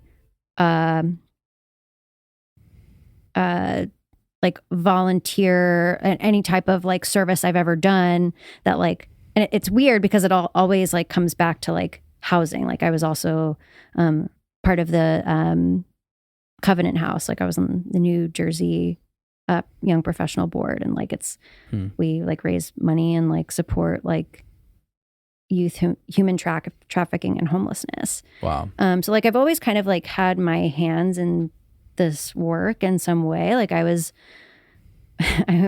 raised going to Catholic school, you know, and we were always like encouraged to like help those who are less fortunate and privileged than we are, you know, like that is just how my parents raised us. Right. And it like that does come from a place of privilege, but it's also like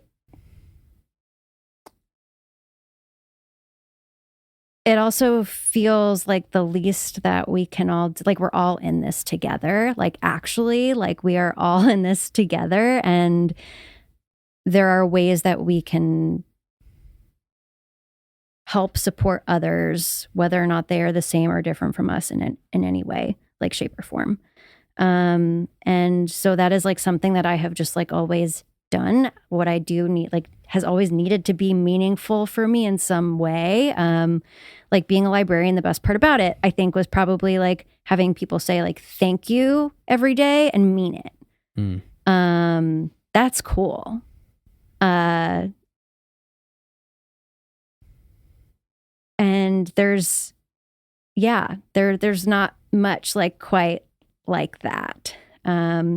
You know, when I was a server, people said thanks for my food, but then they would like tip me like 6%. Oh my God. You know, Brutal. Maybe not 6%. I don't think I've ever gotten a tip that bad. You never been stiffed on a tip? Not that bad. I don't think. I was genuinely like, I was very lucky. I've definitely been stiffed on a tip before. I feel like that's a common experience. Everyone gets stiffed at least once. I mean, like no tip. Like someone's just no tip. Never happened to you? I think I've always at least gotten something. Yeah, I don't think I've ever just like not been tipped. Yeah. Wow. Mm-hmm. Maybe it's the East Coast thing. Maybe it's not really. No? There were a lot of like... You had friends who got stiffed? Yeah. Yeah. Yeah. It happens. I mean... Oh, no, it absolutely does in restaurants, I saw that especially left, like, right, and center all the time. Especially people coming from like... yeah, Europe, if someone's coming from Europe and they just don't know, yeah. But you know, we like being like on the coast in New Jersey, we get everyone from New York. For the amount of money that they had, some of them are really terrible tippers. Oh, yeah. Shots fired in New York. Oh yeah. I said it. It's okay. They're like coming down and like taking over all of New Jersey now anyway. Oh, damn. But that's a whole nother story. It's a bit of like a reverse like California, Oregon situation. Mm-hmm. Yeah. So it like actually like what's going on in like SF right now and people coming down to Santa Cruz. And that's why like Santa Cruz is like becoming so expensive. That's what's happening with like New York City and like the Brooklyn area. People are coming down to Long Branch, which no one would ever actually know is like I was the minority in high school. It's a super diverse city. Long Branch, New Jersey. Long Branch, New Jersey. Interesting. And now the beachfront looks like South Beach, Miami. But most people would never know the gentrification is outrageous. And like, wow. Sure, there are many really wonderful things that are like happening there right now, but also like there are also some really poor communities there. Like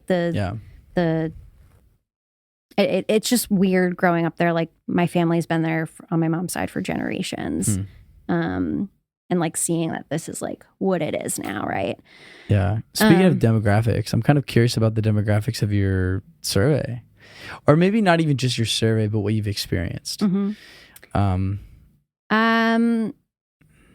So definitely more diverse than I was expecting.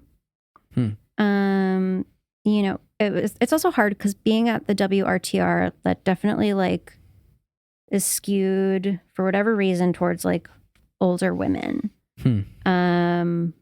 But the WRTR or the RTR? The WRTR. Okay. RTR. But it, and like, you know, in like Nomadland, that's kind of like how it's painted, like older white women. Yeah. And I'm watching that movie right now. Are you? Yeah. You haven't watched it yet? I know, isn't that crazy? Yeah, that's wild. Also, maybe don't watch the movie. The movie's not very good. Read the book. I'm already watching it. I'm like halfway through. I'm watching it in pieces. Okay. Maybe read the book instead. Oh, it's too late. I can't stop halfway through a movie. No, you absolutely can because the book is nothing like the movie. Oh, man. Well, the movie's a trip because like Bob Wells is in it. Yeah. As there are himself. many people are like. But then there's also actors. Yeah. I was really thrown off by that. I was like, wait, what's happening? Is this a documentary? Is this scripted? Like, why? Like, there's real people in this. Yes. But then there's also actors. Like, what's happening? Yeah. I was very confused at first. Yeah. It's actually really emotional watching it. Like at first. It is really emotional. And like, I think the thing is like with Nomadland, I think it's really amazing that the story takes place in this setting, but I don't think it is not necessarily, I don't think for me personally, I don't think it's about the lifestyle. I think it's more like a sad story, and it is actually painted in a very, very sad way. And like vehicle residency is the context.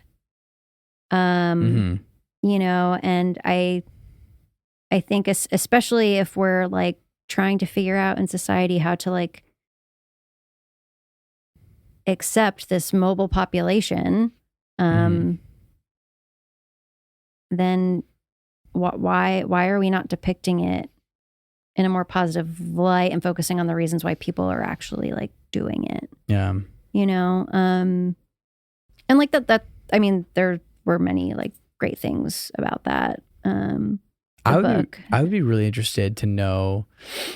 I actually love surveys. I love quantitative research and numbers and data. Numbers are terrifying. And I love them. I love them a lot. But I would be so fascinated to know, or to gain insight into the public perception on elements of vehicle residency. Yeah.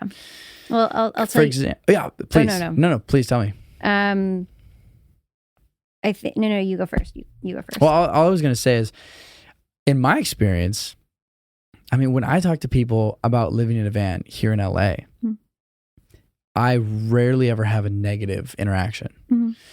Now, that being said, I mean, a lot of the people I'm interacting with are people who are my age, but also people who are about like a decade older than me too. Well, also snowbirds have been like a thing for forever, right? Totally. I mean, my grandparents were snowbirds. But yeah, most people that I talk to are like, "Wow, that's so cool! Like you're living the dream." Like you know, it's like, and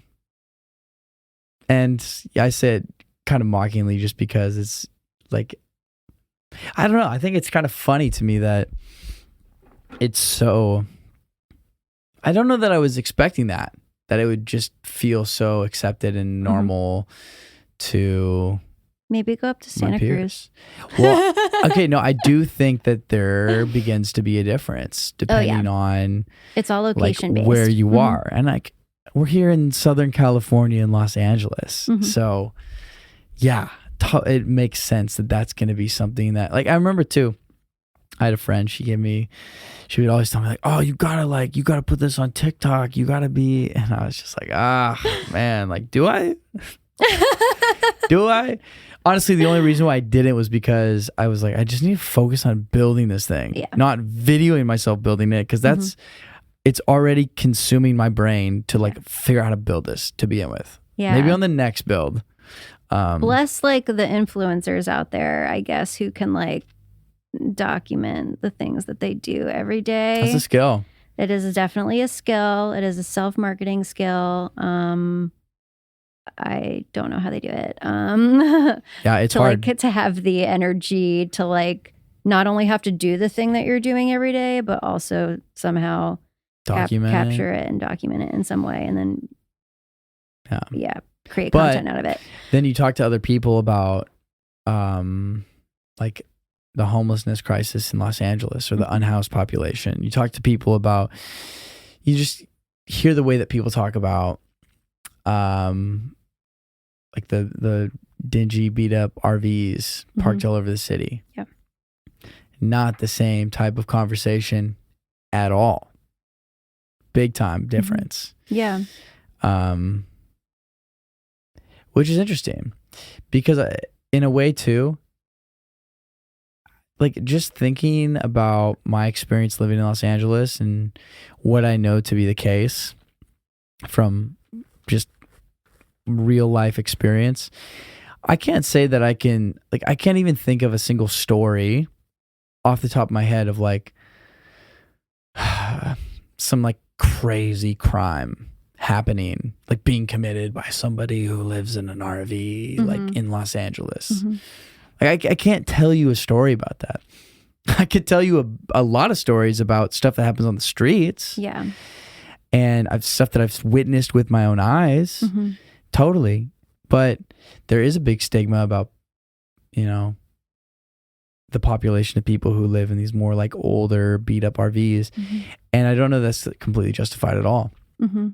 I couldn't tell you a single experience. I think it's just like, oh, it's like super scary. Like, you know, I think maybe if anything, like the typical association is like Breaking Bad and like a meth lab RV, you know? Yeah.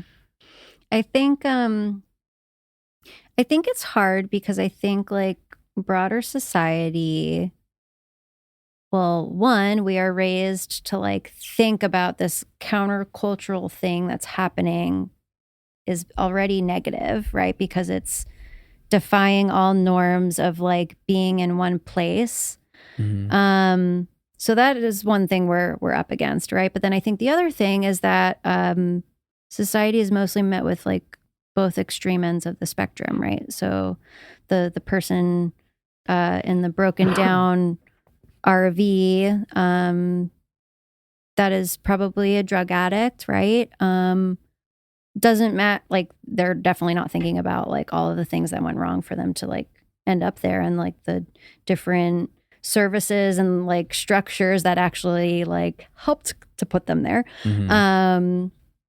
They're just thinking, oh, they're taking up space there and it doesn't look good. It's bringing down my property value. Yes. Yeah. So, you know, society, and like also that's what like newspaper articles are written on. Or news articles, right? So it's like you have this side of the spectrum over here, but then you also have like #vanlife and like, you know, these beautiful photos of like people like parking on beaches and like, and it's gorgeous, and all of that is actually like you can do that. That is real. But there's not really much in between. And I think that's tough. And like, well, I personally don't use TikTok. One of my friends was like, you need to do a study on TikTok. And I was like, no. But also I'm probably going to have to one day. Like conduct a study on TikTok? Like, yeah, like do like a content analysis or like recruit people from TikTok. Interesting. Which is hard, I guess, because like I'm so interested in like like people's stories and like the person as a whole, and how that actually is impacted, how that the process of their whole life actually like brought them to where they are. Right. And like for me, that is like part of the data and why they do and think the things that they do, and why they interact with information in the ways that they do, and why they might look for specific resources. Right. But like doing something like just for like information seeking and sharing. Yeah. Like many people on TikTok are doing this, you know? Yeah, a lot of people and like, are and they're learning stuff. documenting it. And like, and I think before that though, we really just had these opposite ends of the spectrum. And like also a huge percentage of the population is not on TikTok, like myself. But these videos exist, right? And people are talking about like, yeah, it's my first night in my car and this is what I'm doing. Actually, this is what I'm changing. Like they're literally taking everyone along on their journey with them, right? Which is literally like an everyday thing, and people are watching it unfold in real time. So, you know, I think having both ends of the spectrum, and now we're starting to like fill in the in between. I think once we can kind of connect and like look at all of this as like one greater whole, kind of something like the NBRC.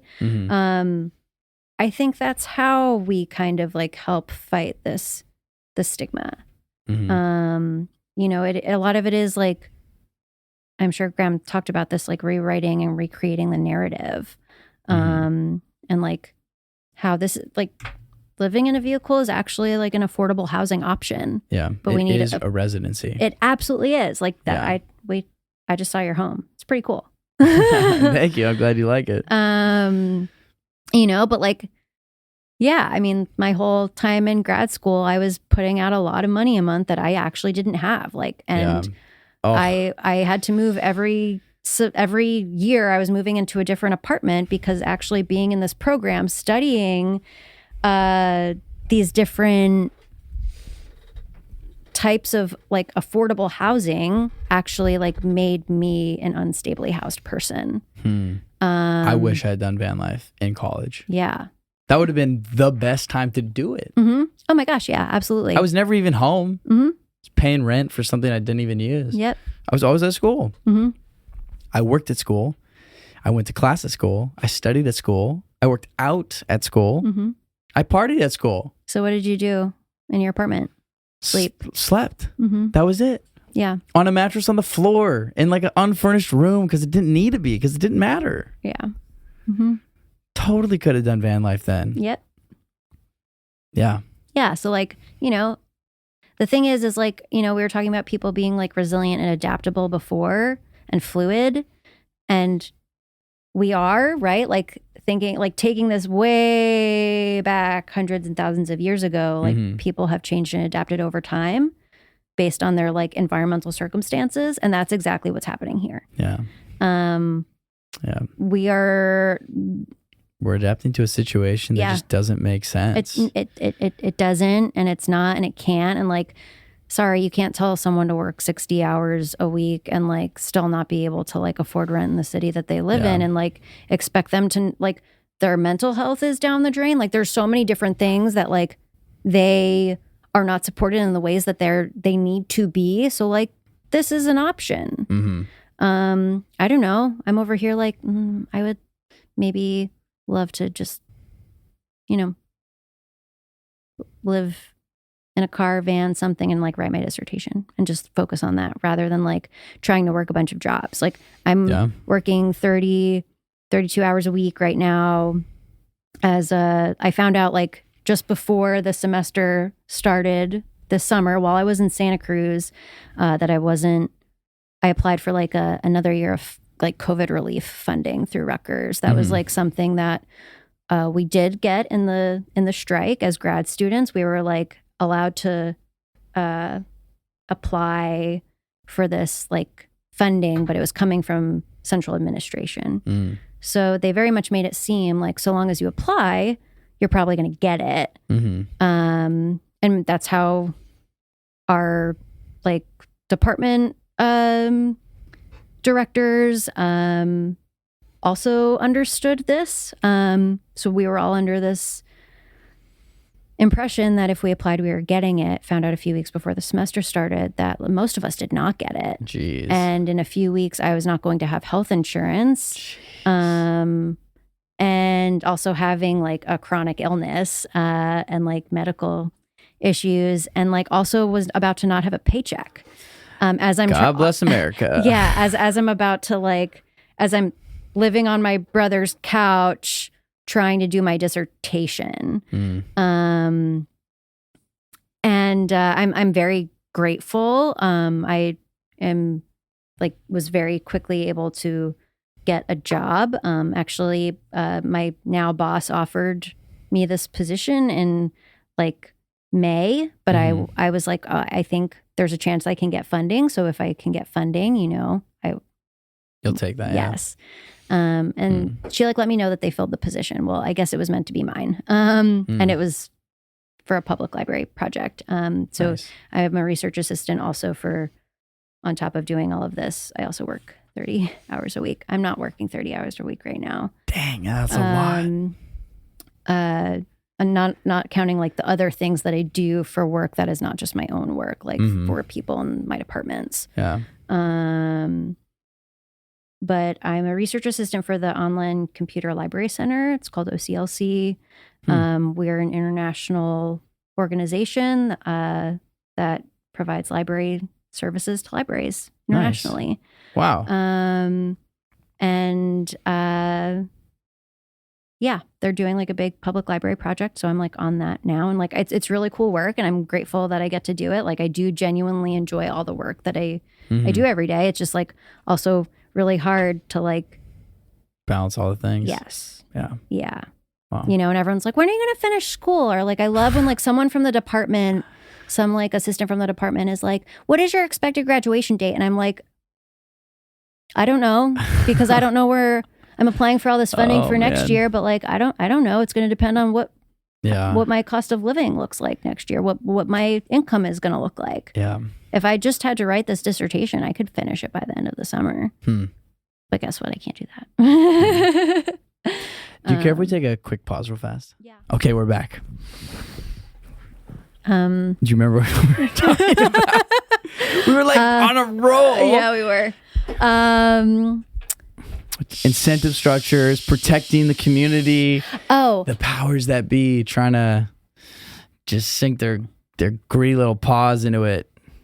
How can we monetize this? Fuck. It was it was about something I was doing this summer. It was definitely about my field work this summer. We were talking about Graham. Yeah.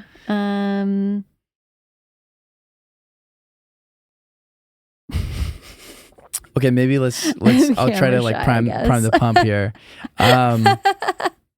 What do you think in terms of how do people protect the community? We're talking about the incentive structure and like how, for example, if an enormous amount of people just decided one day, hey, I'm done paying rent. I'm going to live in my car. Oh, I remember what I was going to say. Thank you. Boom. I was talking to someone this summer and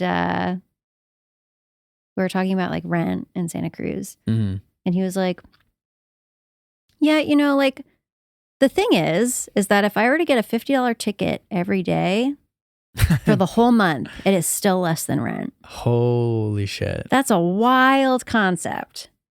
That is insane. Wow. Yeah. I mean, I guess that makes sense because that's $1,500. Yeah. Wow. That's basically what my brother pays for a room in a house, and he's very lucky that he's paying rent as cheap as he is right now. What do they do when they increase the tickets? Yeah, right. That's true. And I'm sure they'll. I wonder how that's tracked over time. The increase in tickets tickets match inflation. Do they change every year? That's a great question. I wonder. I guess we have to find out. This is where we call Graham. Exactly. Phone a friend. They must over time, like, and maybe it's on some weird, like, cycle, like every 2 years or every X amount of years. One thing that I will say, talking with Graham, kind of brought this out for me is, I think that there's a certain type of spirit behind vehicle residency, which is adaptability and resilience. Fluidity. Yeah, absolutely. And I think that the one thing that is on our side is that the bureaucratic nature of things, it slows it down. You know, change is slow when it comes to policy and action and those type of things. And the advantage that gives people is that they can always be ahead of it and elude it. Yeah. So maybe right now it's van life. And maybe when van life suddenly gets taken over and blown up and is no longer any more economically advantageous as like living in a apartment, well, there's already going to be people doing the next thing, which who knows what that is. Maybe it's friggin' under the bridge life or in the sailboat life or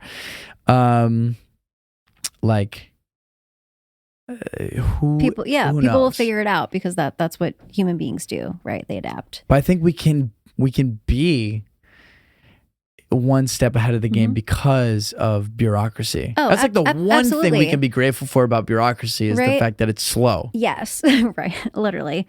So this summer when I was in Santa Cruz, I knew that they were like, that was like the whole thing was that they were about to pass this like oversized vehicle ordinance. Right. And it just passed, I think, on December 1st. But it was all everyone was talking about. So like, while it wasn't, everyone could kind of like figure out what their plan of action was going to be come December, whether they were just going to leave the area, whether they were going to have to like figure out a job somewhere else, whether they were going to try to skirt around it in some way. So everyone was kind of like, that I had been talking to, they were kind of preparing in different ways for that because you have to. Yeah. So that's just an example of that. Yeah. It'll be interesting to see. I feel like van life still has a long way to go before it really gets clamped down upon. But then again, I got to say my experience has mostly been in just the West Coast. So, and it sounds like, I mean, have most of your interviews been people on the West Coast? I would say that most of the people that I have interviewed, they would deem themselves as geographically untethered. Yeah, we talked about that word with Graham. Yeah. But did the location of the interview take place on the West Coast? Well, yeah, because that's where you've been, yeah. RTR and Schoolypalooza and Vanny, and so they'll all take place in Arizona. But also, like, the weather plays a huge part of that too. Like, and so does the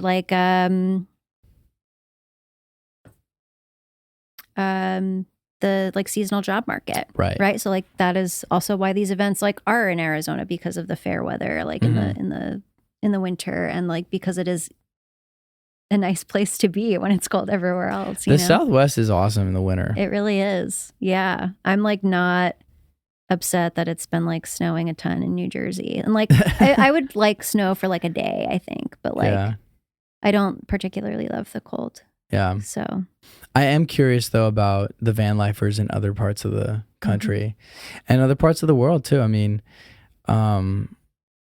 it's a truly a worldwide phenomenon. I was talking with a van lifer out in Australia. She was telling me about what it's like out there and how it's illegal, and it's kind of this like, like a little bit of a turn a blind eye to it kind of situation where people are like, yeah, whatever, but it's technically not allowed.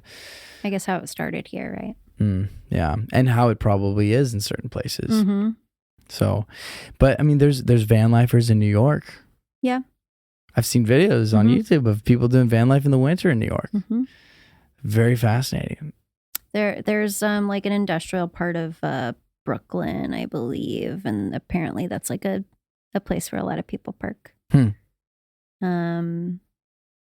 Yeah, it's interesting how, right? And like that's the thing, isn't it? And it's like, why did I come all the way out here when I live 45 minutes from New York City? But a lot of it is like has to do with like access, and like also this is like just my dissertation. This is like just for me to like get the credentials to maybe be able to make some kind of difference one day. The fact of the matter is like, and it sucks that it's like this, but like if you don't have in doing something that is like research-based policy, like if you don't have those numbers, it's about that time. If you don't have those letters after your name, like people won't listen to you, especially like as a female, So yeah, this is just like the thing that I have to do if I want to continue to the work that I'm doing and like maybe make a difference one day. And maybe like the next part is like New York City. I don't know. Do you think you want to teach after you get your PhD? Yes. Yeah. I taught at Rutgers, but it was online, which was pretty lame. So I've only ever like taught as the instructor, like online. Yeah. What was the class that you taught? Human information behavior. Cool. To master's students. Super cool. And I gave a guest lecture at Humboldt in Berlin this past year, this past fall, and that was actually the first time I had ever actually like taken a full class in person, like that I was like teaching a full class in person. And I had a blast. Yeah. It was so fun. That's awesome. At first when I only found out like the day before that I was taking the full 90 minutes and I was like, how do I prepare for this? And truthfully, I needed more time.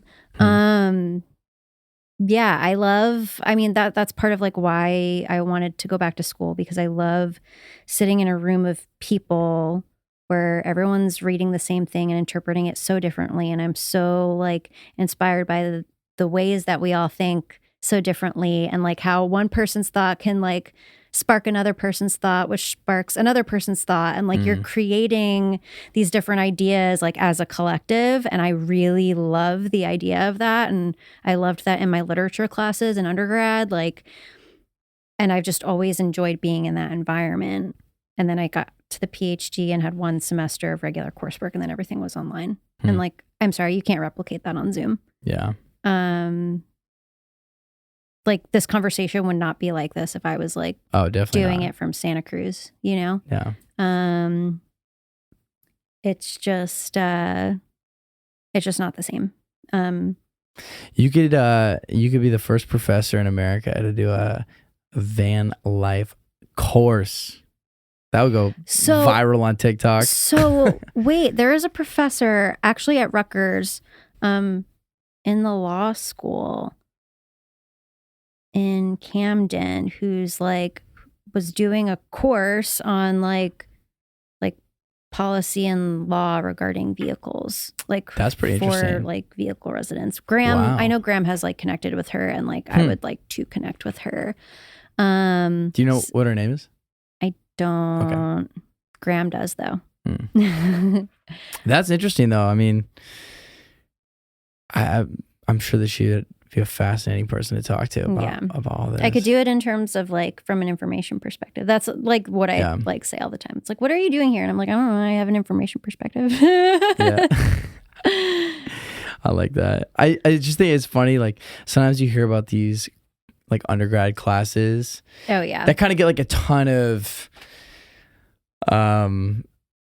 notoriety because they're weird or unusual. Oh yeah. Like there was a guy who did a Game of Thrones class at UBC. I know there's some university that like a StarCraft class. Pretty sure there's like some shit on Taylor Swift somewhere. Oh my goodness. Yeah, definitely. Are you a Swiftie? Am I a Swiftie? I guess if I have to ask myself that, I'm probably not. She's a talented person. I don't listen to any of her music. None of her music? None. I listened to like when... Not even 22? No, I mean, I don't think I can genuinely say that I've never gone on Spotify and like played her music. I've played her music. For myself. I went back when like mixtapes were a thing, when I was like, I don't know, a sophomore in high school. I remember when like her first album came out and I was like, oh, this is cool. And then that was it. Yeah. She's bigger now than she's ever been. It's insane. It's wild. She just became a billionaire, didn't she? Yeah, I think so. Man. It's totally crazy. I have literally nothing against her. Like in any way, shape, or form. I'm just like not into her music. That's it. That's it. That's all. Yeah. No, like you go do your thing. You're a big badass woman like taking over the world. Like I'm about it. It's crazy. But yeah, I also just don't I don't like listen to a lot of like mainstream music, I guess. So super mainstream at least. Taylor Swift University class. Yeah, someone taught that. Funny. I think there was also one on Beyonce. Like, yeah. It would be sick to do a class in college on how to build a van once you graduate. Yeah, right? So you can actually afford to live. I don't know that I should teach. I wouldn't be able to teach that class because I don't know any of those like actual skills, but it could be like wood shop in high school. Oh man. Build out. It'd probably be one of the more practical things you actually get from your college degree. Yeah. What do I do once I leave this place with all my student debt? Yeah. And what do you do with a literature degree? I don't know. Become a librarian. Yeah, but you need another degree to become a librarian. That's how they get you. That is how they get you. Did you have to do any kind of like honors thesis for your literature degrey, or did you have like a I did have like a capstone project? Yeah, and I created a like library exhibit. Whoa. It was in the special collections of the Stockton Library. It was like new, like they were just starting to build the collection. So I like did this like exhibit on like the oldest books that we had in the collection, and like spending a lot of time with the books in this like climate controlled room. Whoa. I like just totally like fell in love with old books.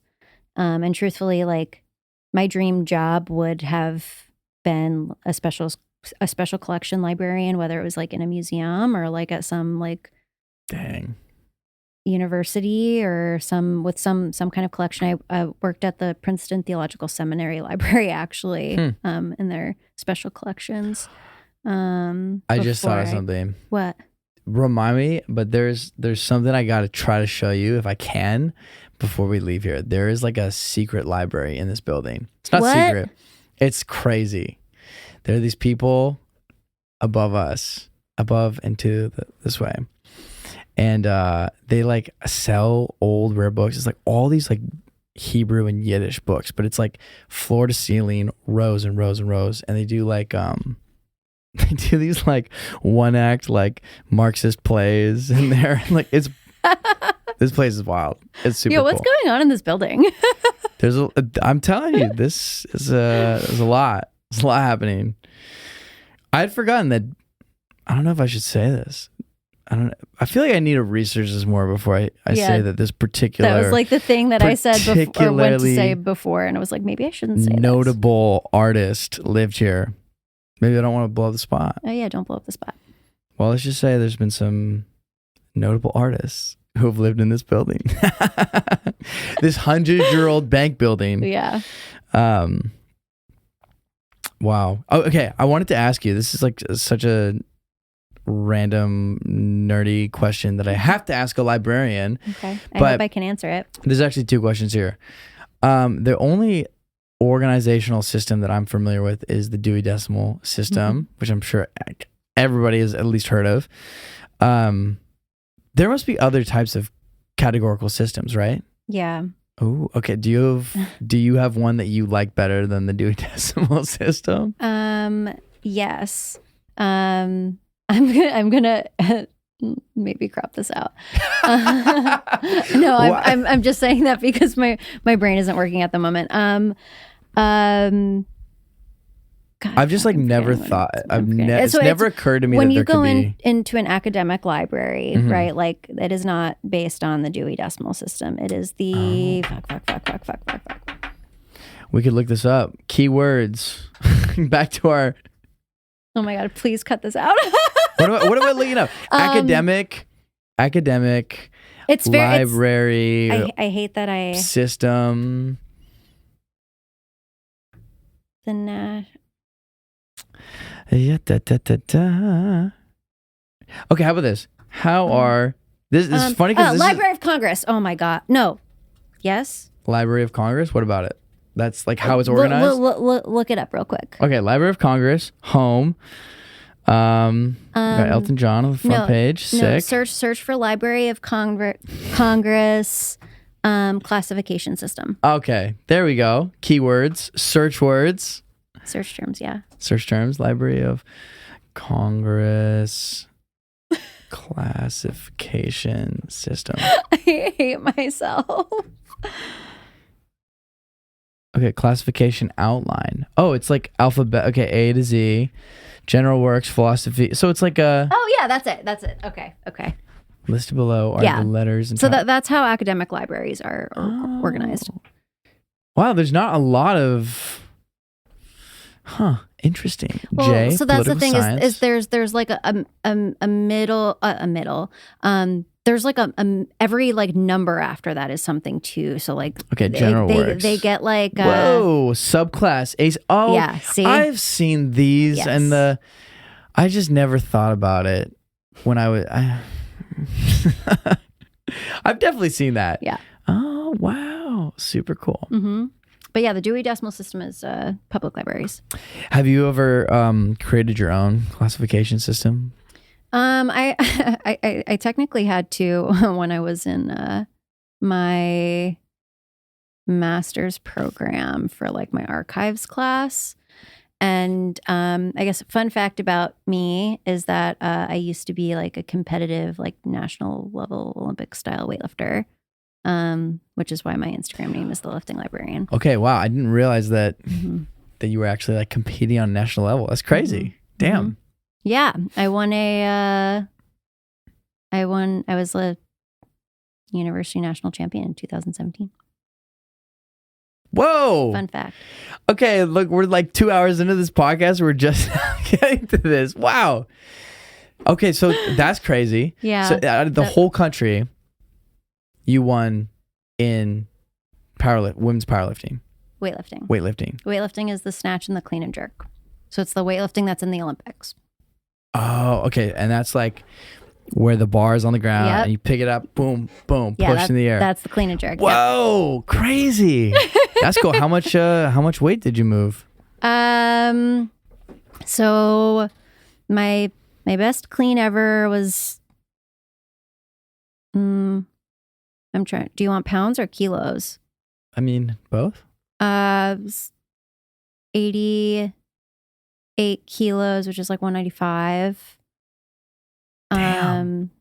My best jerk That's a ever. lot of weight to throw above your head. And I was like sitting at 47 kilos at the time.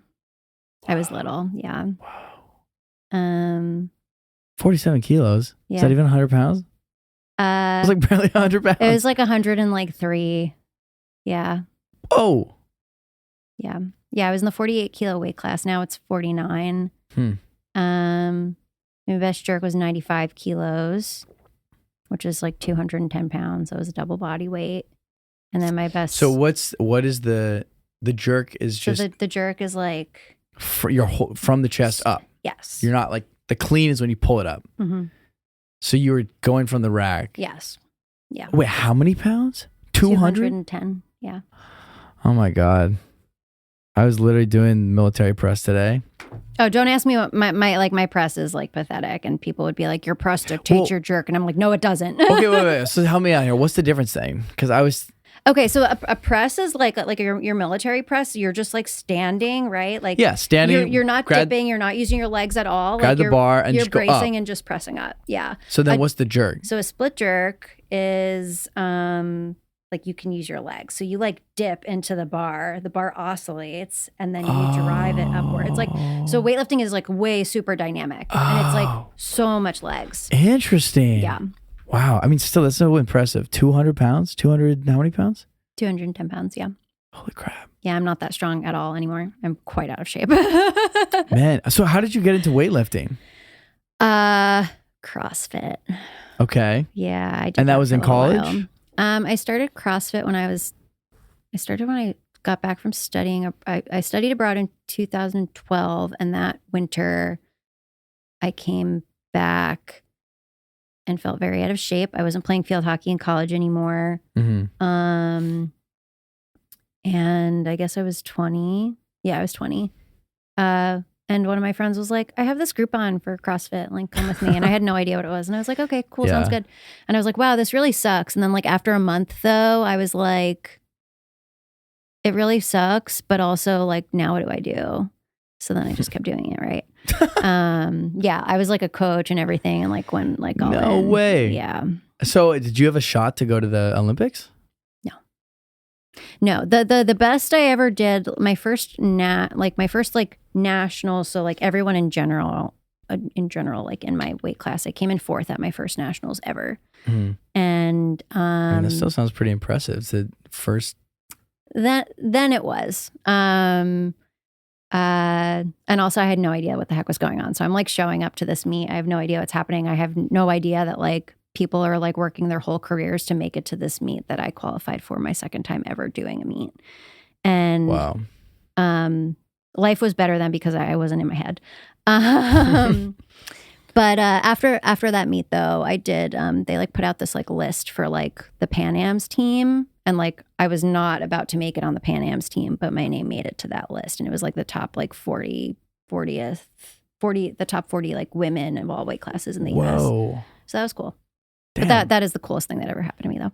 Holy shit. So what would it have taken for you to be able to go to the Olympics or to like qualify or go to the trials? The Olympics. So technically nationals that year was actually Olympic trials.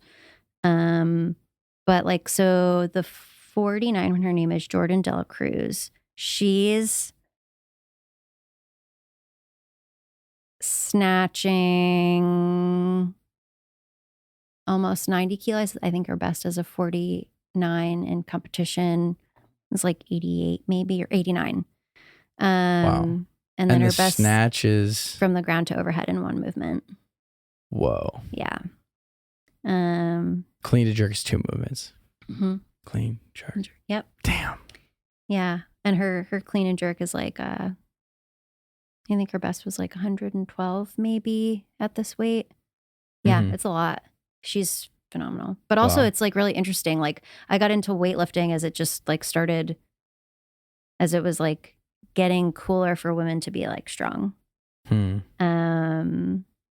So, you know, I like was doing CrossFit and was also coaching CrossFit. And then I like did this like, I guess it was like a memorial meet for like a coach who had passed away. And I didn't want to do it because I didn't like the Olympic lifts. But also in CrossFit, like nothing is like body weight to pounds lifted. It's just women do this and men do this. So I'm always lifting the same amount as all of the women around me, even though I'm usually like 40 to 50 pounds lighter than them. And yeah, I did this meet and like won by a lot. And my coach was like, we should probably like train you as a weightlifter. Yeah, that's how that happened. And then I was coaching weightlifting and I did that for a while. Yeah.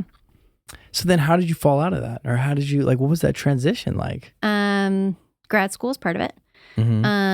I tore my labrum. Oh, that happened to my brother. Yeah, and I rehabbed it and it's like doing great now. And I was also starting grad school at the same time. And then COVID happened. But then really what was happening is that also like before I had that head surgery, like I thought that like the dizziness and other things that were like starting to like, I think they had been happening to me my whole life. I think that my body had figured out how to adjust and adapt. And I thought that like the surgery was going to help correct those things. And I think it did, but I think I was just so used to being dizzy that after surgery, like I didn't lift again. Like 2 weeks before, like 2 days before surgery, I was like jerking 92 kilos and was like, cool, last hurrah. Can't wait to see what happens afterwards. Had the surgery and like was still dizzy for a while. And I was not like ready to like let go of this thing that was like a huge part of like my identity and like who I was as a human. But like the things that I learned about myself through weightlifting, like I have carried through with me to like this whole Ph.D. program. And like in life. And like I am a freaking greedy human. Like I like, you know, and like I think I always have been, but that became like very like evident and apparent like throughout my weightlifting career. Yeah. So like post surgery, like was still really dizzy. So, you know, the thing that I decided to take up instead was rock climbing because that's so much safer. Man. And your introduction into rock climbing, was it bouldering, sport climbing? Top roping. Top roping. Yeah. Nice. Yeah. Because I was connected to something. So I could like do dynamic things and like know that I was going to be okay. Yeah.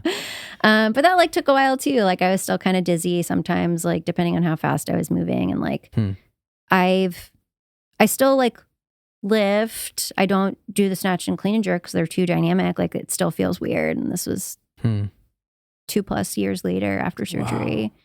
Wow. But like I'll still like squat and deadlift and like bench and do accessory things. Mostly because I don't know. I feel better when I do, I guess. And it's also like a good supplement for climbing. But yeah, I don't know. I just also spent so much time in a gym for a while. I was like, I don't really know what to do with myself now. And now now I do it like when I can, but like I'm also like whatever. Yeah. Have you gotten to do some good climbing while you've been out on the West Coast? I haven't climbed since I've been back out here again. Well, also I've been here, not here. But when I was here this summer, we did some climbing outside in Castle Rock, but also the gym that I go to in Santa Cruz is Pacific Edge. And I actually really enjoy that gym. I enjoy like, there are a few setters who are just so good. And then like going back to some gyms in New Jersey, I'm like, wow, the setters here suck. Dang, getting called out, setters. Get your act together. I was very lucky. One of the gyms that I like had predominantly gone to was very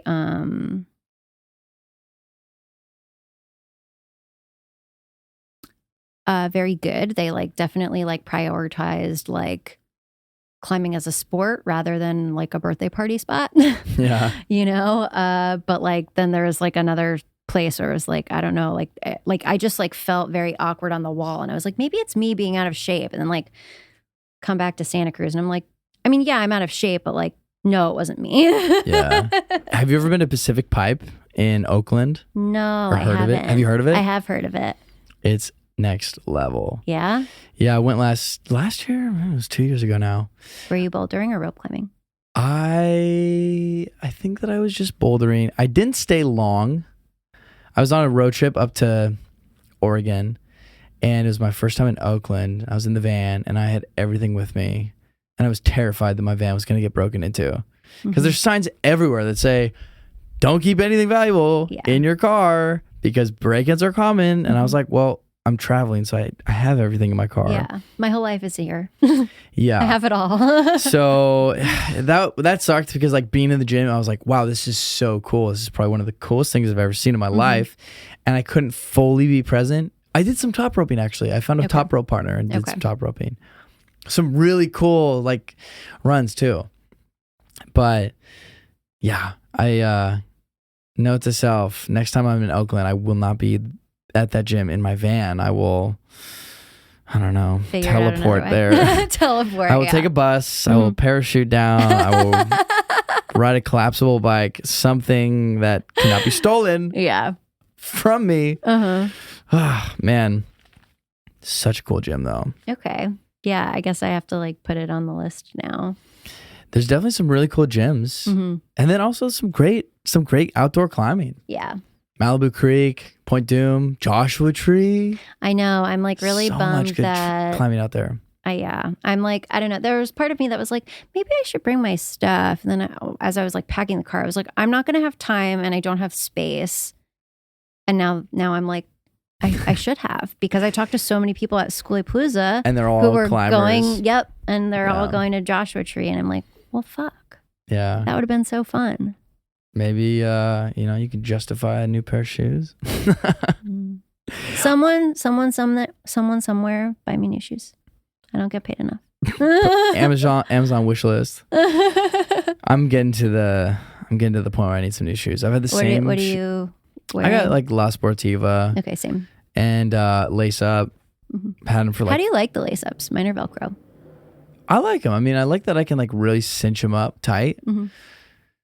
But there's definitely like a hole in the toe. Like, God, yeah, like, you need I've been new ones. climbing in those for like years. Oh my gosh. I put a hole in my toe after like I got a new pair this past summer. Yeah.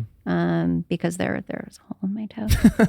But also like, as I sprained my ankle lead climbing last year, like taking a funky fall, and I needed new shoes then. So like did you hit the wall? Yeah.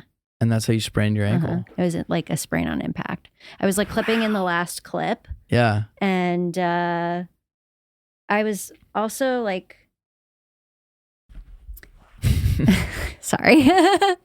I was like very much like working on like not being terrified while lead climbing. And I was like starting to like take more risks, and like I was like finally like getting like more comfortable, and I was like I was clipping in the last clip of this route, and I was also really tired, and I should have like rested before I like went for it, and I was like, no, I think I got it. But also I can't be afraid to fall. And yeah, I mean, then you fell. Yeah. I fell, and there was like a big jug on the wall, and the rope hit the wall. So like there was like, it was like one wall, and then it like jutted out, and there was another wall, and I was on the wall over here, and there was like a big jug, and the rope like hit the jug, and I went like, I like spun around and like flew into the other wall, and it was just like, yeah, it was an impact sprain. Yikes. Yeah. And you're still recovering from that sprain? No, we're okay now. Oh, nice. That's good. It did take like That was last February. I didn't climb again until I got out here in Santa Cruz, and that was in June. Whoa. Yeah. Like I couldn't walk for almost 2 months. Dang. Like a break would have been better.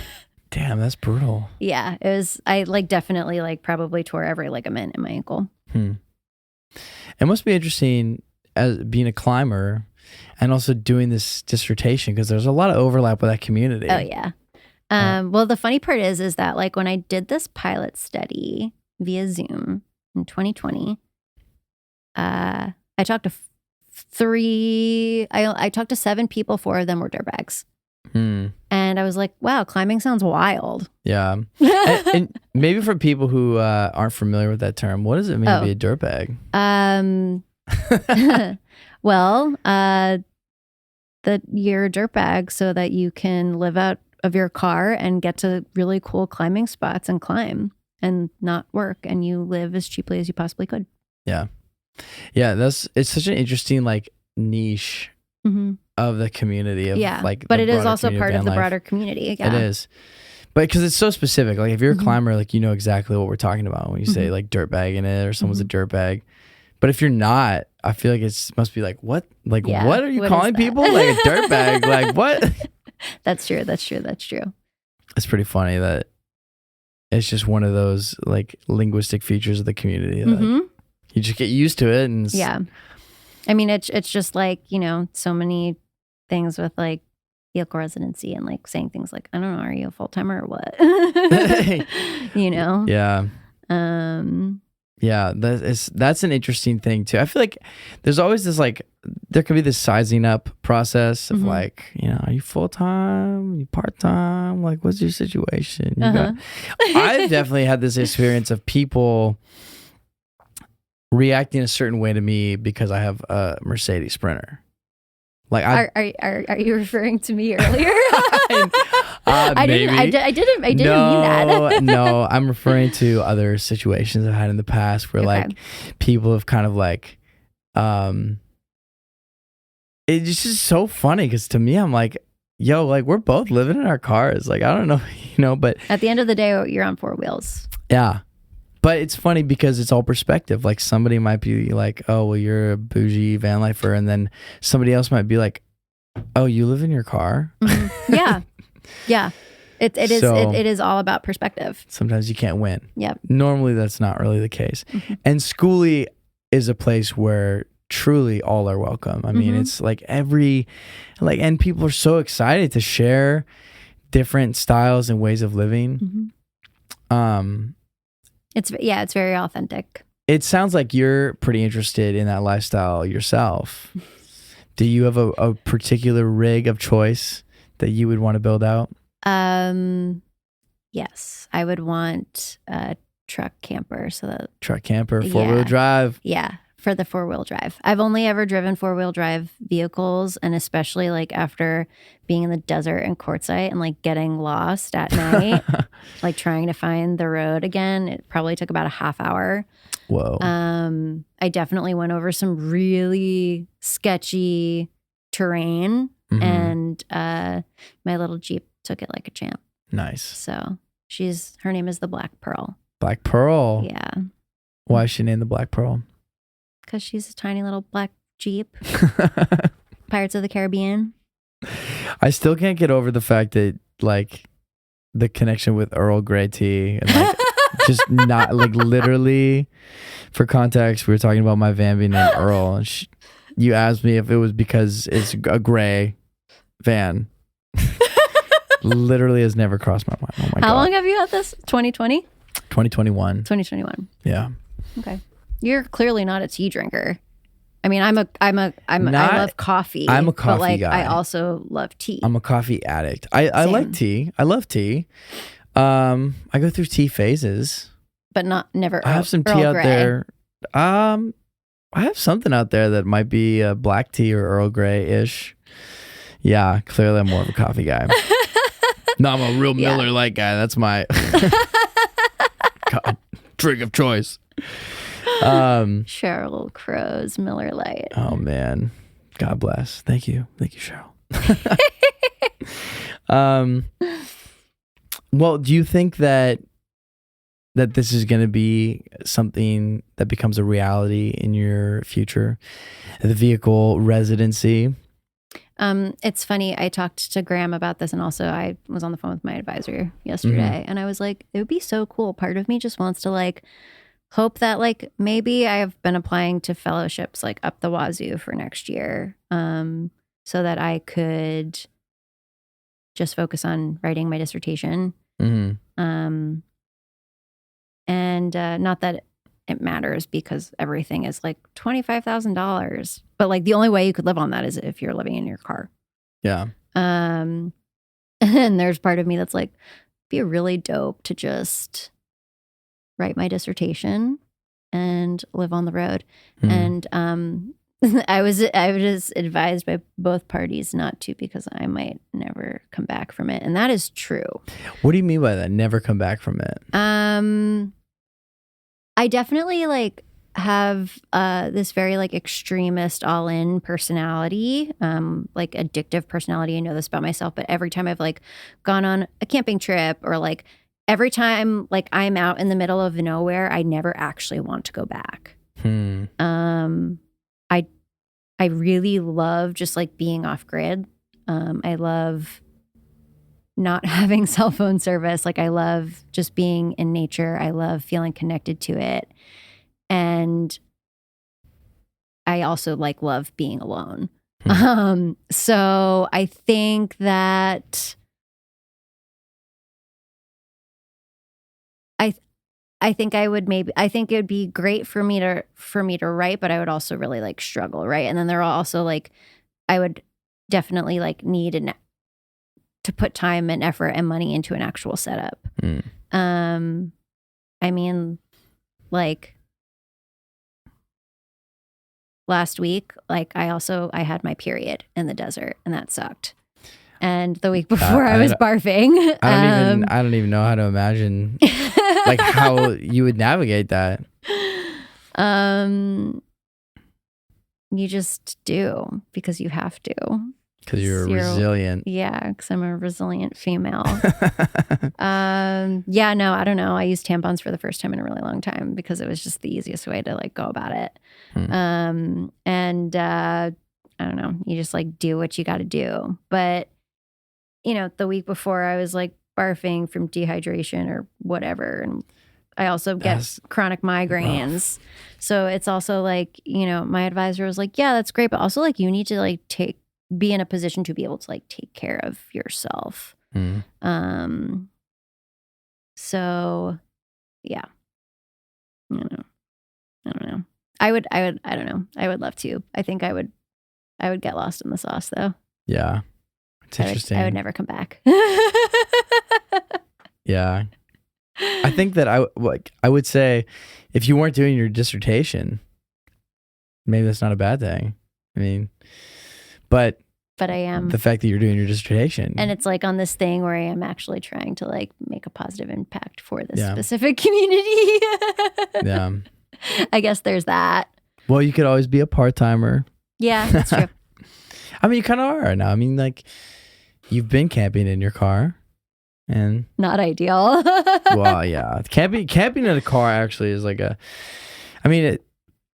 when I was in the van, the first van, the one that you came out here with your brother. Yeah, that was basically just that was car camping for a year. Car camping, and now we had a nice mattress, and then eventually we got rid of the mattress, and we just had like a foam on a piece of plywood. Yeah. Which, I mean, I don't remember that being bad, but thinking back, I'm like, damn. Well, compared to what your setup is now, I mean. Yeah, now, I mean, when I like this, is like the coziest thing in the world to go to bed. Well, so that's the thing is like, I will say that like, well, I can't even actually like sit all the way up in my car while being in bed. It is quite comfortable and I sleep really well in it. Like I've been sleeping better in there than I have at my friends in Beverly Hills at the moment. Do you have to sleep in the driver's seat or do you have like a... No, I have a bed in the back. Wow. Yeah. So that's why I pitch a tent and like throw my shit in a tent and like put things in the driver's seat and in the front seat. Interesting. Yeah. It's cozy. Yeah. Wow. And I sleep like 10 hours a night because I like go to bed at like 8 when it gets dark, and then like also don't want to get out until the sun comes up because it's cold. Yeah, it's fair. Most sleep I've gotten maybe ever in my life. I can imagine that doing a dissertation, you must have a lot of questions that you ultimately are not going to be able to track down and answer because you got to focus on a certain like direction, a certain topic. Mm-hmm. But what are some of those other curiosities that you would want to follow, that you would want to know more about in the world of vehicle residency? And that's a great question. Well, I mean, one of the really cool things about what I'm doing, like, you know, back like in my first year of the program, like our director's like, you know, ideally you want to you want to create a project that like ends up being your life's work. And we're all just like, what? But that is kind of like what I ended up doing here. Because there is not really much about this, especially in like from an information point of view, and like an information access perspective, and how we can make things accessible and resources accessible for different populations. Right. So like right now it's just like kind of like we're just like scraping the surface and like on a very general level trying to figure out what resources are used the most by this community. And then I think it's also like, you know, doing like work with Graham, like he's got like this whole basis, but like also trying to figure out, okay, these are the things that like are the most useful. How do we make them more accessible? How do we create spaces for them to be more accessible? You know, and then there are like various like theoretical parts of things that like I'm interested in, like in the ways that we like think about information and place and like mobility and your like immediate environment, and how like where you are in time and space like actually impacts the way you look for different things. And it also impacts the things you need in those moments, right? And then once you realize you need something, you have to go looking for it. That's actually an information need. And our environments like create those circumstances for us to start like to go looking for something. So yeah, there's like many parts of this. I think it'd be really cool like to get into like other parts of the United States, to, you know, the East Coast. But yeah, it's the tough part is, I think, you know, there's also not a lot of work in this area because vehicle residents are hard to pin down, right? Like there's not even like an accurate like count. Yeah. And like, you know, I don't love to say like to count everyone, especially since like part of the reason why people are living in their vehicles is because they don't want to be, some of them don't want to be included in society. So like we're doing the thing and trying to pin them down anyway, doing the thing that like the opposite thing, but also to be able to provide and like support with like necessary resources. Like we do kind of need those counts, right? Or to like be able to try to push against policy. Like we do actually like need those numbers to be able to like make a case and make a difference. And like, we of course know that it's there, right? Like, especially in the last few weeks, like there's probably a few 100,000 people going through that part of the desert right now. It's a lot of human beings. Yeah. You know, clearly everyone, and like, and they're also in the same place, right? For different circumstances, whether it's weather, whether it's like their time off from work, whether it's specifically for this gathering. Like there is a reason why it's Arizona, right? So it's hard because you want people to be in like their every day, like when you're trying to understand their personal lived experiences. But with something like this where people are always moving around, it's really hard. So it's also like trying to figure out the different kinds of methods to be able to like understand this in like the most like ethical and like kind and meaningful way, without being like intrusive. And yeah, I don't know. I guess I have my life's work cut out for me. Yeah. Yeah, I can imagine that it would take a lifetime to have a sense of the scope of this community and its vastness. Yeah. Considering and everyone is so different. Yeah. I mean, it stretches the world. It's growing. It's stratified based on socioeconomic status, and also age groups, and different things that happened in different generations. I mean, I'm watching Nomadland right now. And read it. I'll put it on the list. Listen to an audiobook. List of many things to do. It's very different. It's very different than the movie. So like even if you like, I watched the movie first and read the book, and I was like, these were not the same at all. But what I was gonna say is like, sorry. no, it's fair. It's a fair critique. It focuses on this like population that's dealing with things regarding like Social Security and retirement and employment in your later years of life and those type of things that, I mean, those don't apply to me at this point in my life yet, or my peers who are van dwellers or vehicle dwellers. And so it's a totally different life situation. It's not your lived experience right now. Yeah. And yet there are these similarities. The reason actually why I found the movie so emotional, it wasn't because of like the sad element of the story. It was just like within the first 10 minutes of the show, I was like, I'm like, relatable. I'm the biggest baby when it comes to movies. It's ridiculous. But I was like in tears watching this because, for one, it's like those shots, those desert landscapes, and the fact that it's in Quartzsite, and I was like, okay, I was literally just here. And then, you know, I'd been talking with Graham about Bob Wells. I'm pretty sure that he had like a little meeting with Bob Wells before he came to do the podcast with me. And then here I'm watching the show, and it's like, oh, there's Bob Wells in this movie. And there's a point in the movie where Fern, she's like giving a tour of her van, and she's showing how like something flips down to make like more counter space. And I'm just like, oh my God, like this feels very real. Yeah. This feels like exactly how people share their vans when they're showing, like, let me show you this cool thing. Like, I'm just realizing now I didn't show you like how I flip up my countertop to like have all this extra counter space. That's like, I use that every single day, all the time. Over and I'm the like, stairs. Yeah, I love it. Yep.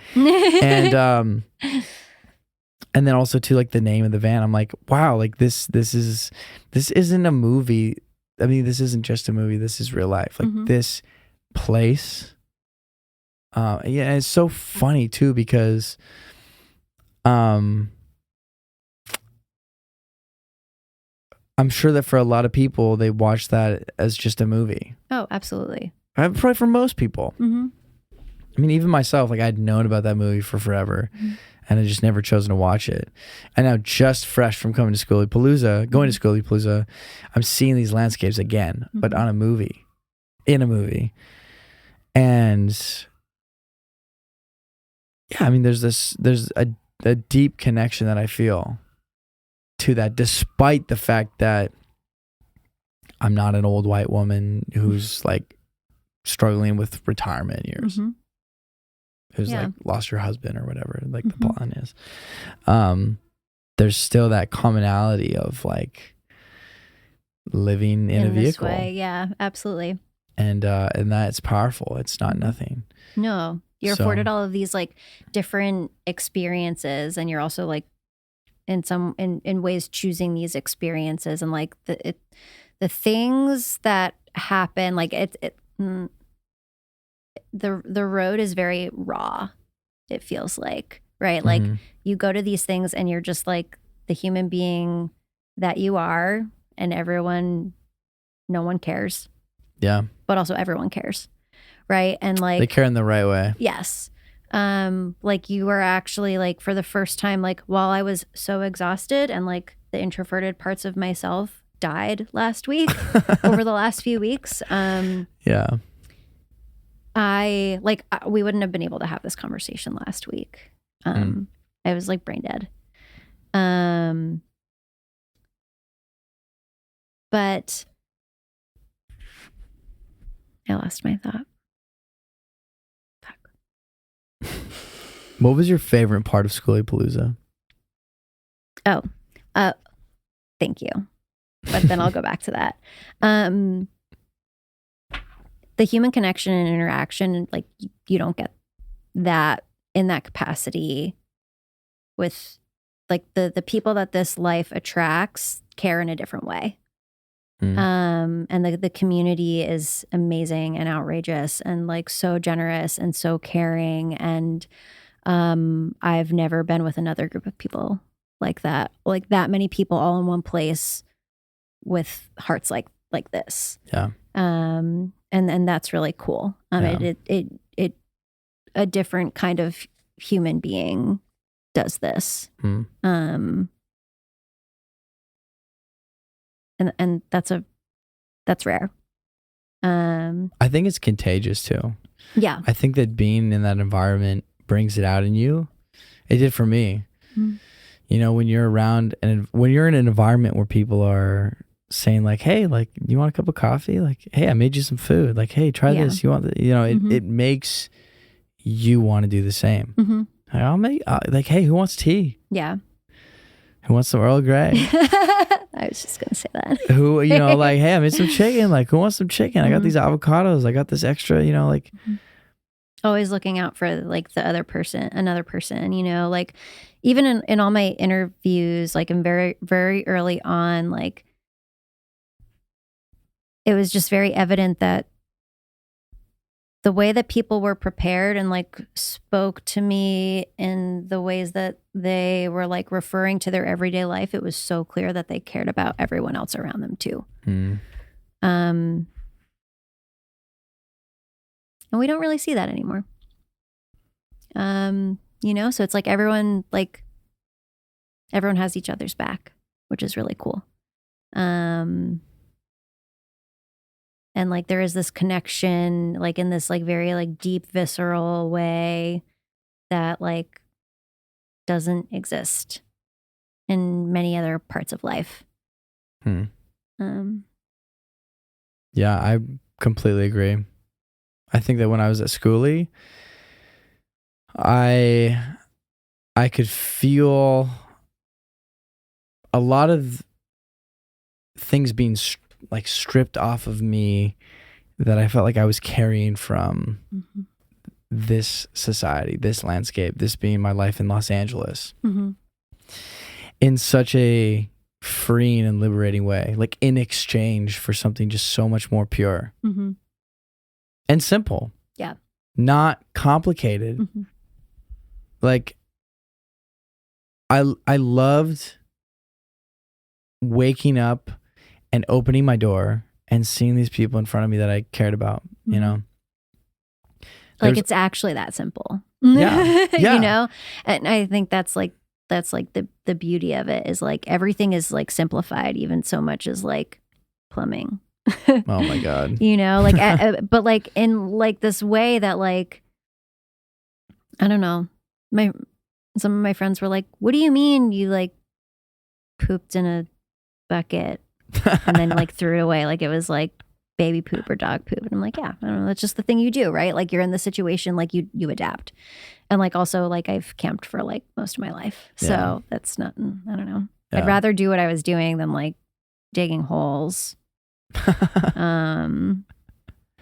Yeah. What was your favorite part of Schooly?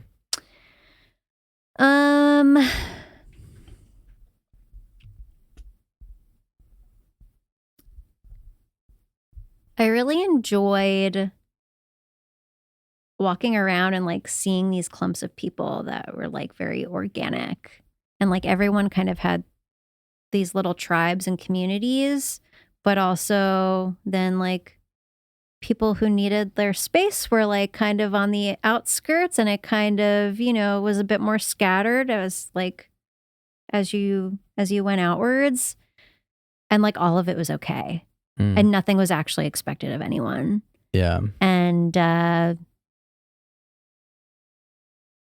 everyone was just like wake up. Everyone would wake up every day and like they're just like happy to be there. And like things were slower and simpler. Yeah. It's like a bummer. Like I like thoroughly enjoyed it, but like I'm also just like I was very exhausted and like burned out and not feeling great at the same time. So I wish that like, but it's also hard, right? Because like I'm also here and like trying to enjoy it, but I'm also like doing a lot of work while I'm here. Yeah. Right. So like I would have loved to have enjoyed it in the way that you did. And the thing is everyone is enjoying it like so differently. I was definitely able to like appreciate it in so many ways, in so many really real ways. But I also didn't take care of myself in the way that I think I needed to in some of those instances. But that also just like comes back to like me, like, I don't know, next year I just have to park farther away, you know, and then come in and like see everyone and do the thing and like head back out. Get that alone time. Yes. I had to pump the brakes on my intentions at Schoolie because I came in thinking like, okay, I'm going to interview as many people as I can. I'm going to do a bunch of podcasts, like a ton, as many as I possibly can. And then in addition to that, I was like, oh, I might be trying to like do some vlog stuff, video stuff. And there were a couple things that I realized. One was I began to just be like, okay, wait, am I here to work or am I here to like just sit and chill and download and play and enjoy? Like maybe I can chill out a little bit on trying to interview the entire camp here. Okay, so maybe you do understand where I was. No, I think I do. I mean, to a certain extent. And I'm happy that I got 5 podcasts out of my experience, which was like one more than I anticipated. I was like, okay, let me just do 1 a day from here on out. Try to get 4, and I'll be happy with that. Yeah. And then also too, I had this weird feeling where like I wanted to really like document everything, and I was thinking about trying to do like some vlogging, and I began to feel like I was questioning my intentions.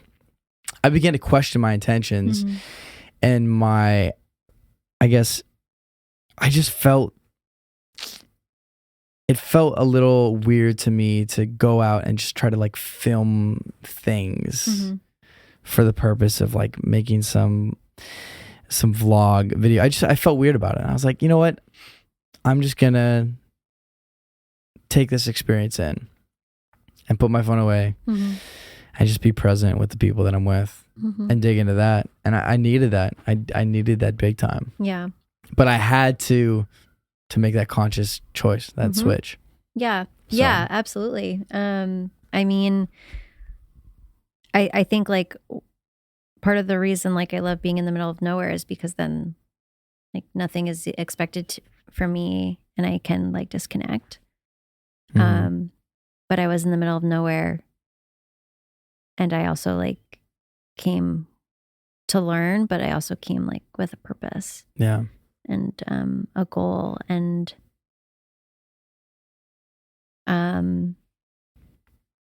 it's hard and it's a lot of pressure, and we put a lot of pressure like on ourselves. So I think like part of me was like torn between like waking up every day and like watching the sunrise and like being able to like, I think one of my favorite parts about being in the desert was like during the different times of day, the shadows in the mountains. like I love the way that like light played in the desert. And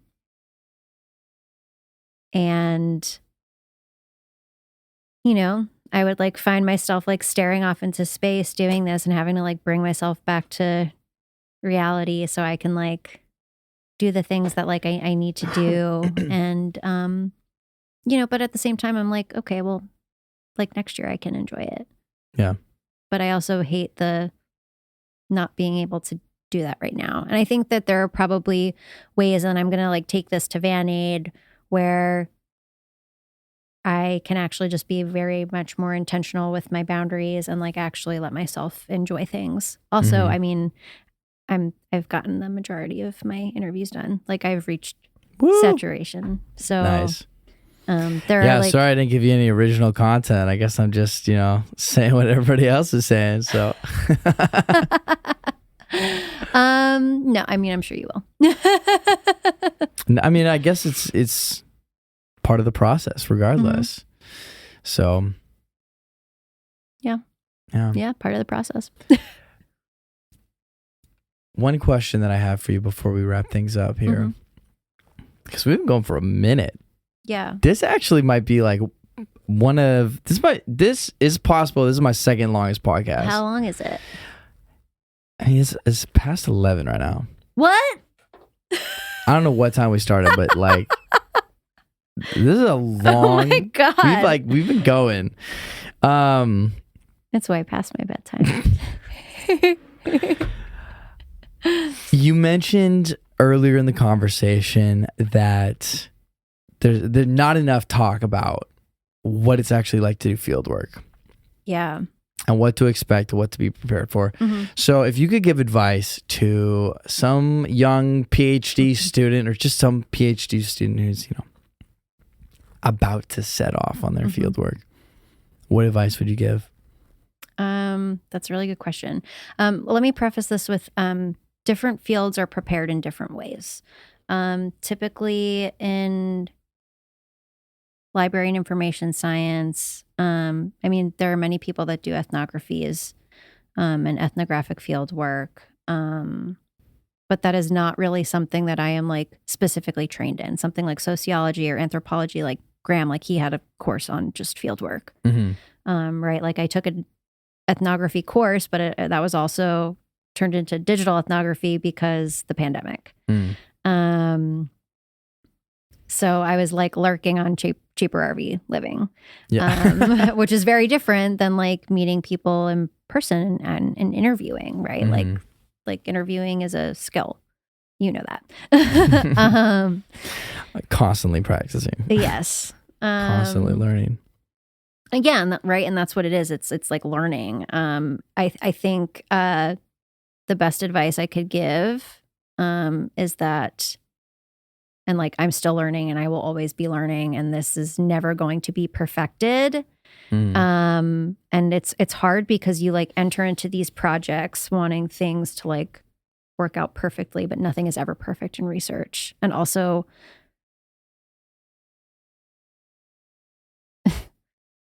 like the whole point of it too is like to understand what is happening and like take that back and be able to like amplify the voices of the people that you're interacting with to be able to tell their story, right?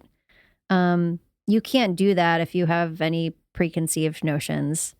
So I think a lot of it is like, but also like you will go in with preconceived notions. There is no like being able to like strip your mind of bias.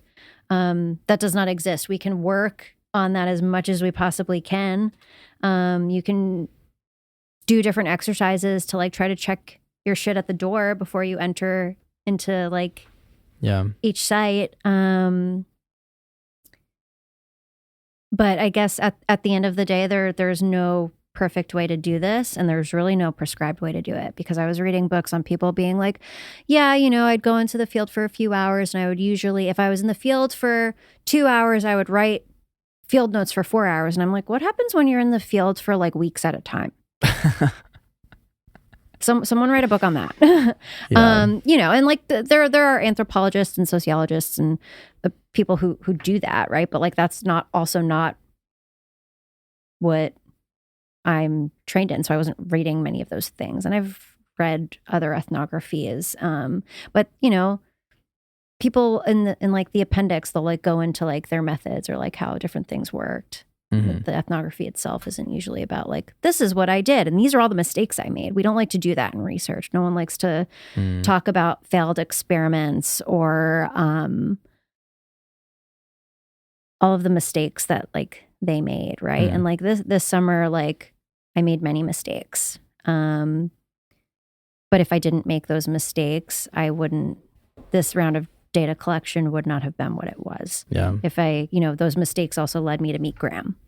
I also made the connections that I made this summer to like help support me in different ways. So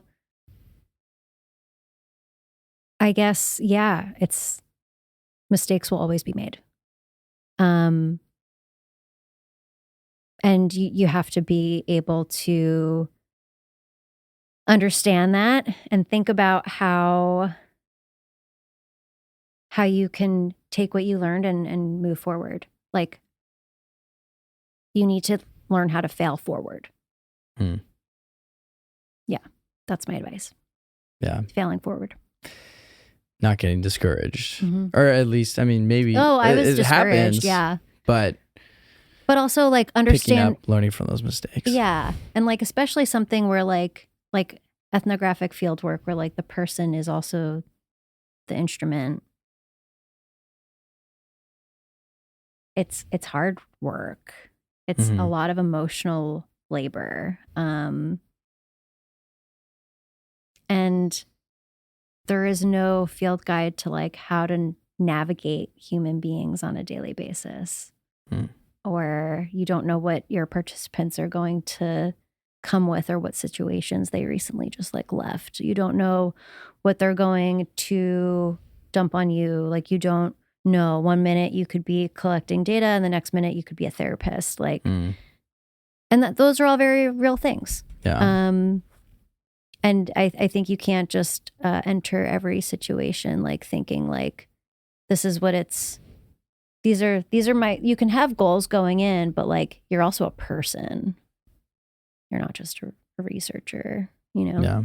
So, and I think that's really important in this work. So, well, how can people follow your journey? How can they find out about your dissertation and your research and your findings? And well, I'm on Instagram and I don't do a really good job of like posting about what I'm doing. But I think so many people have asked that question that I guess maybe I should probably start posting about it and talking about it.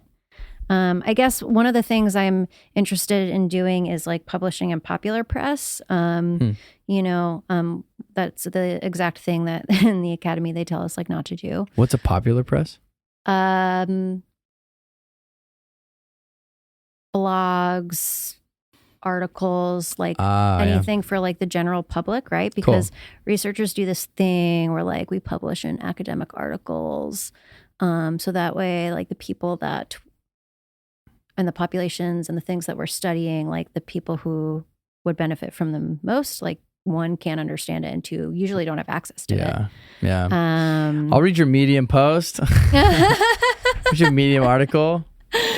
So yeah, that is something that I want to do and like figure out. And like, you know, part of that is like figuring out, I guess, how to like market myself. I'm not good at that. TikTok. What'd you say? I said TikTok. Yeah.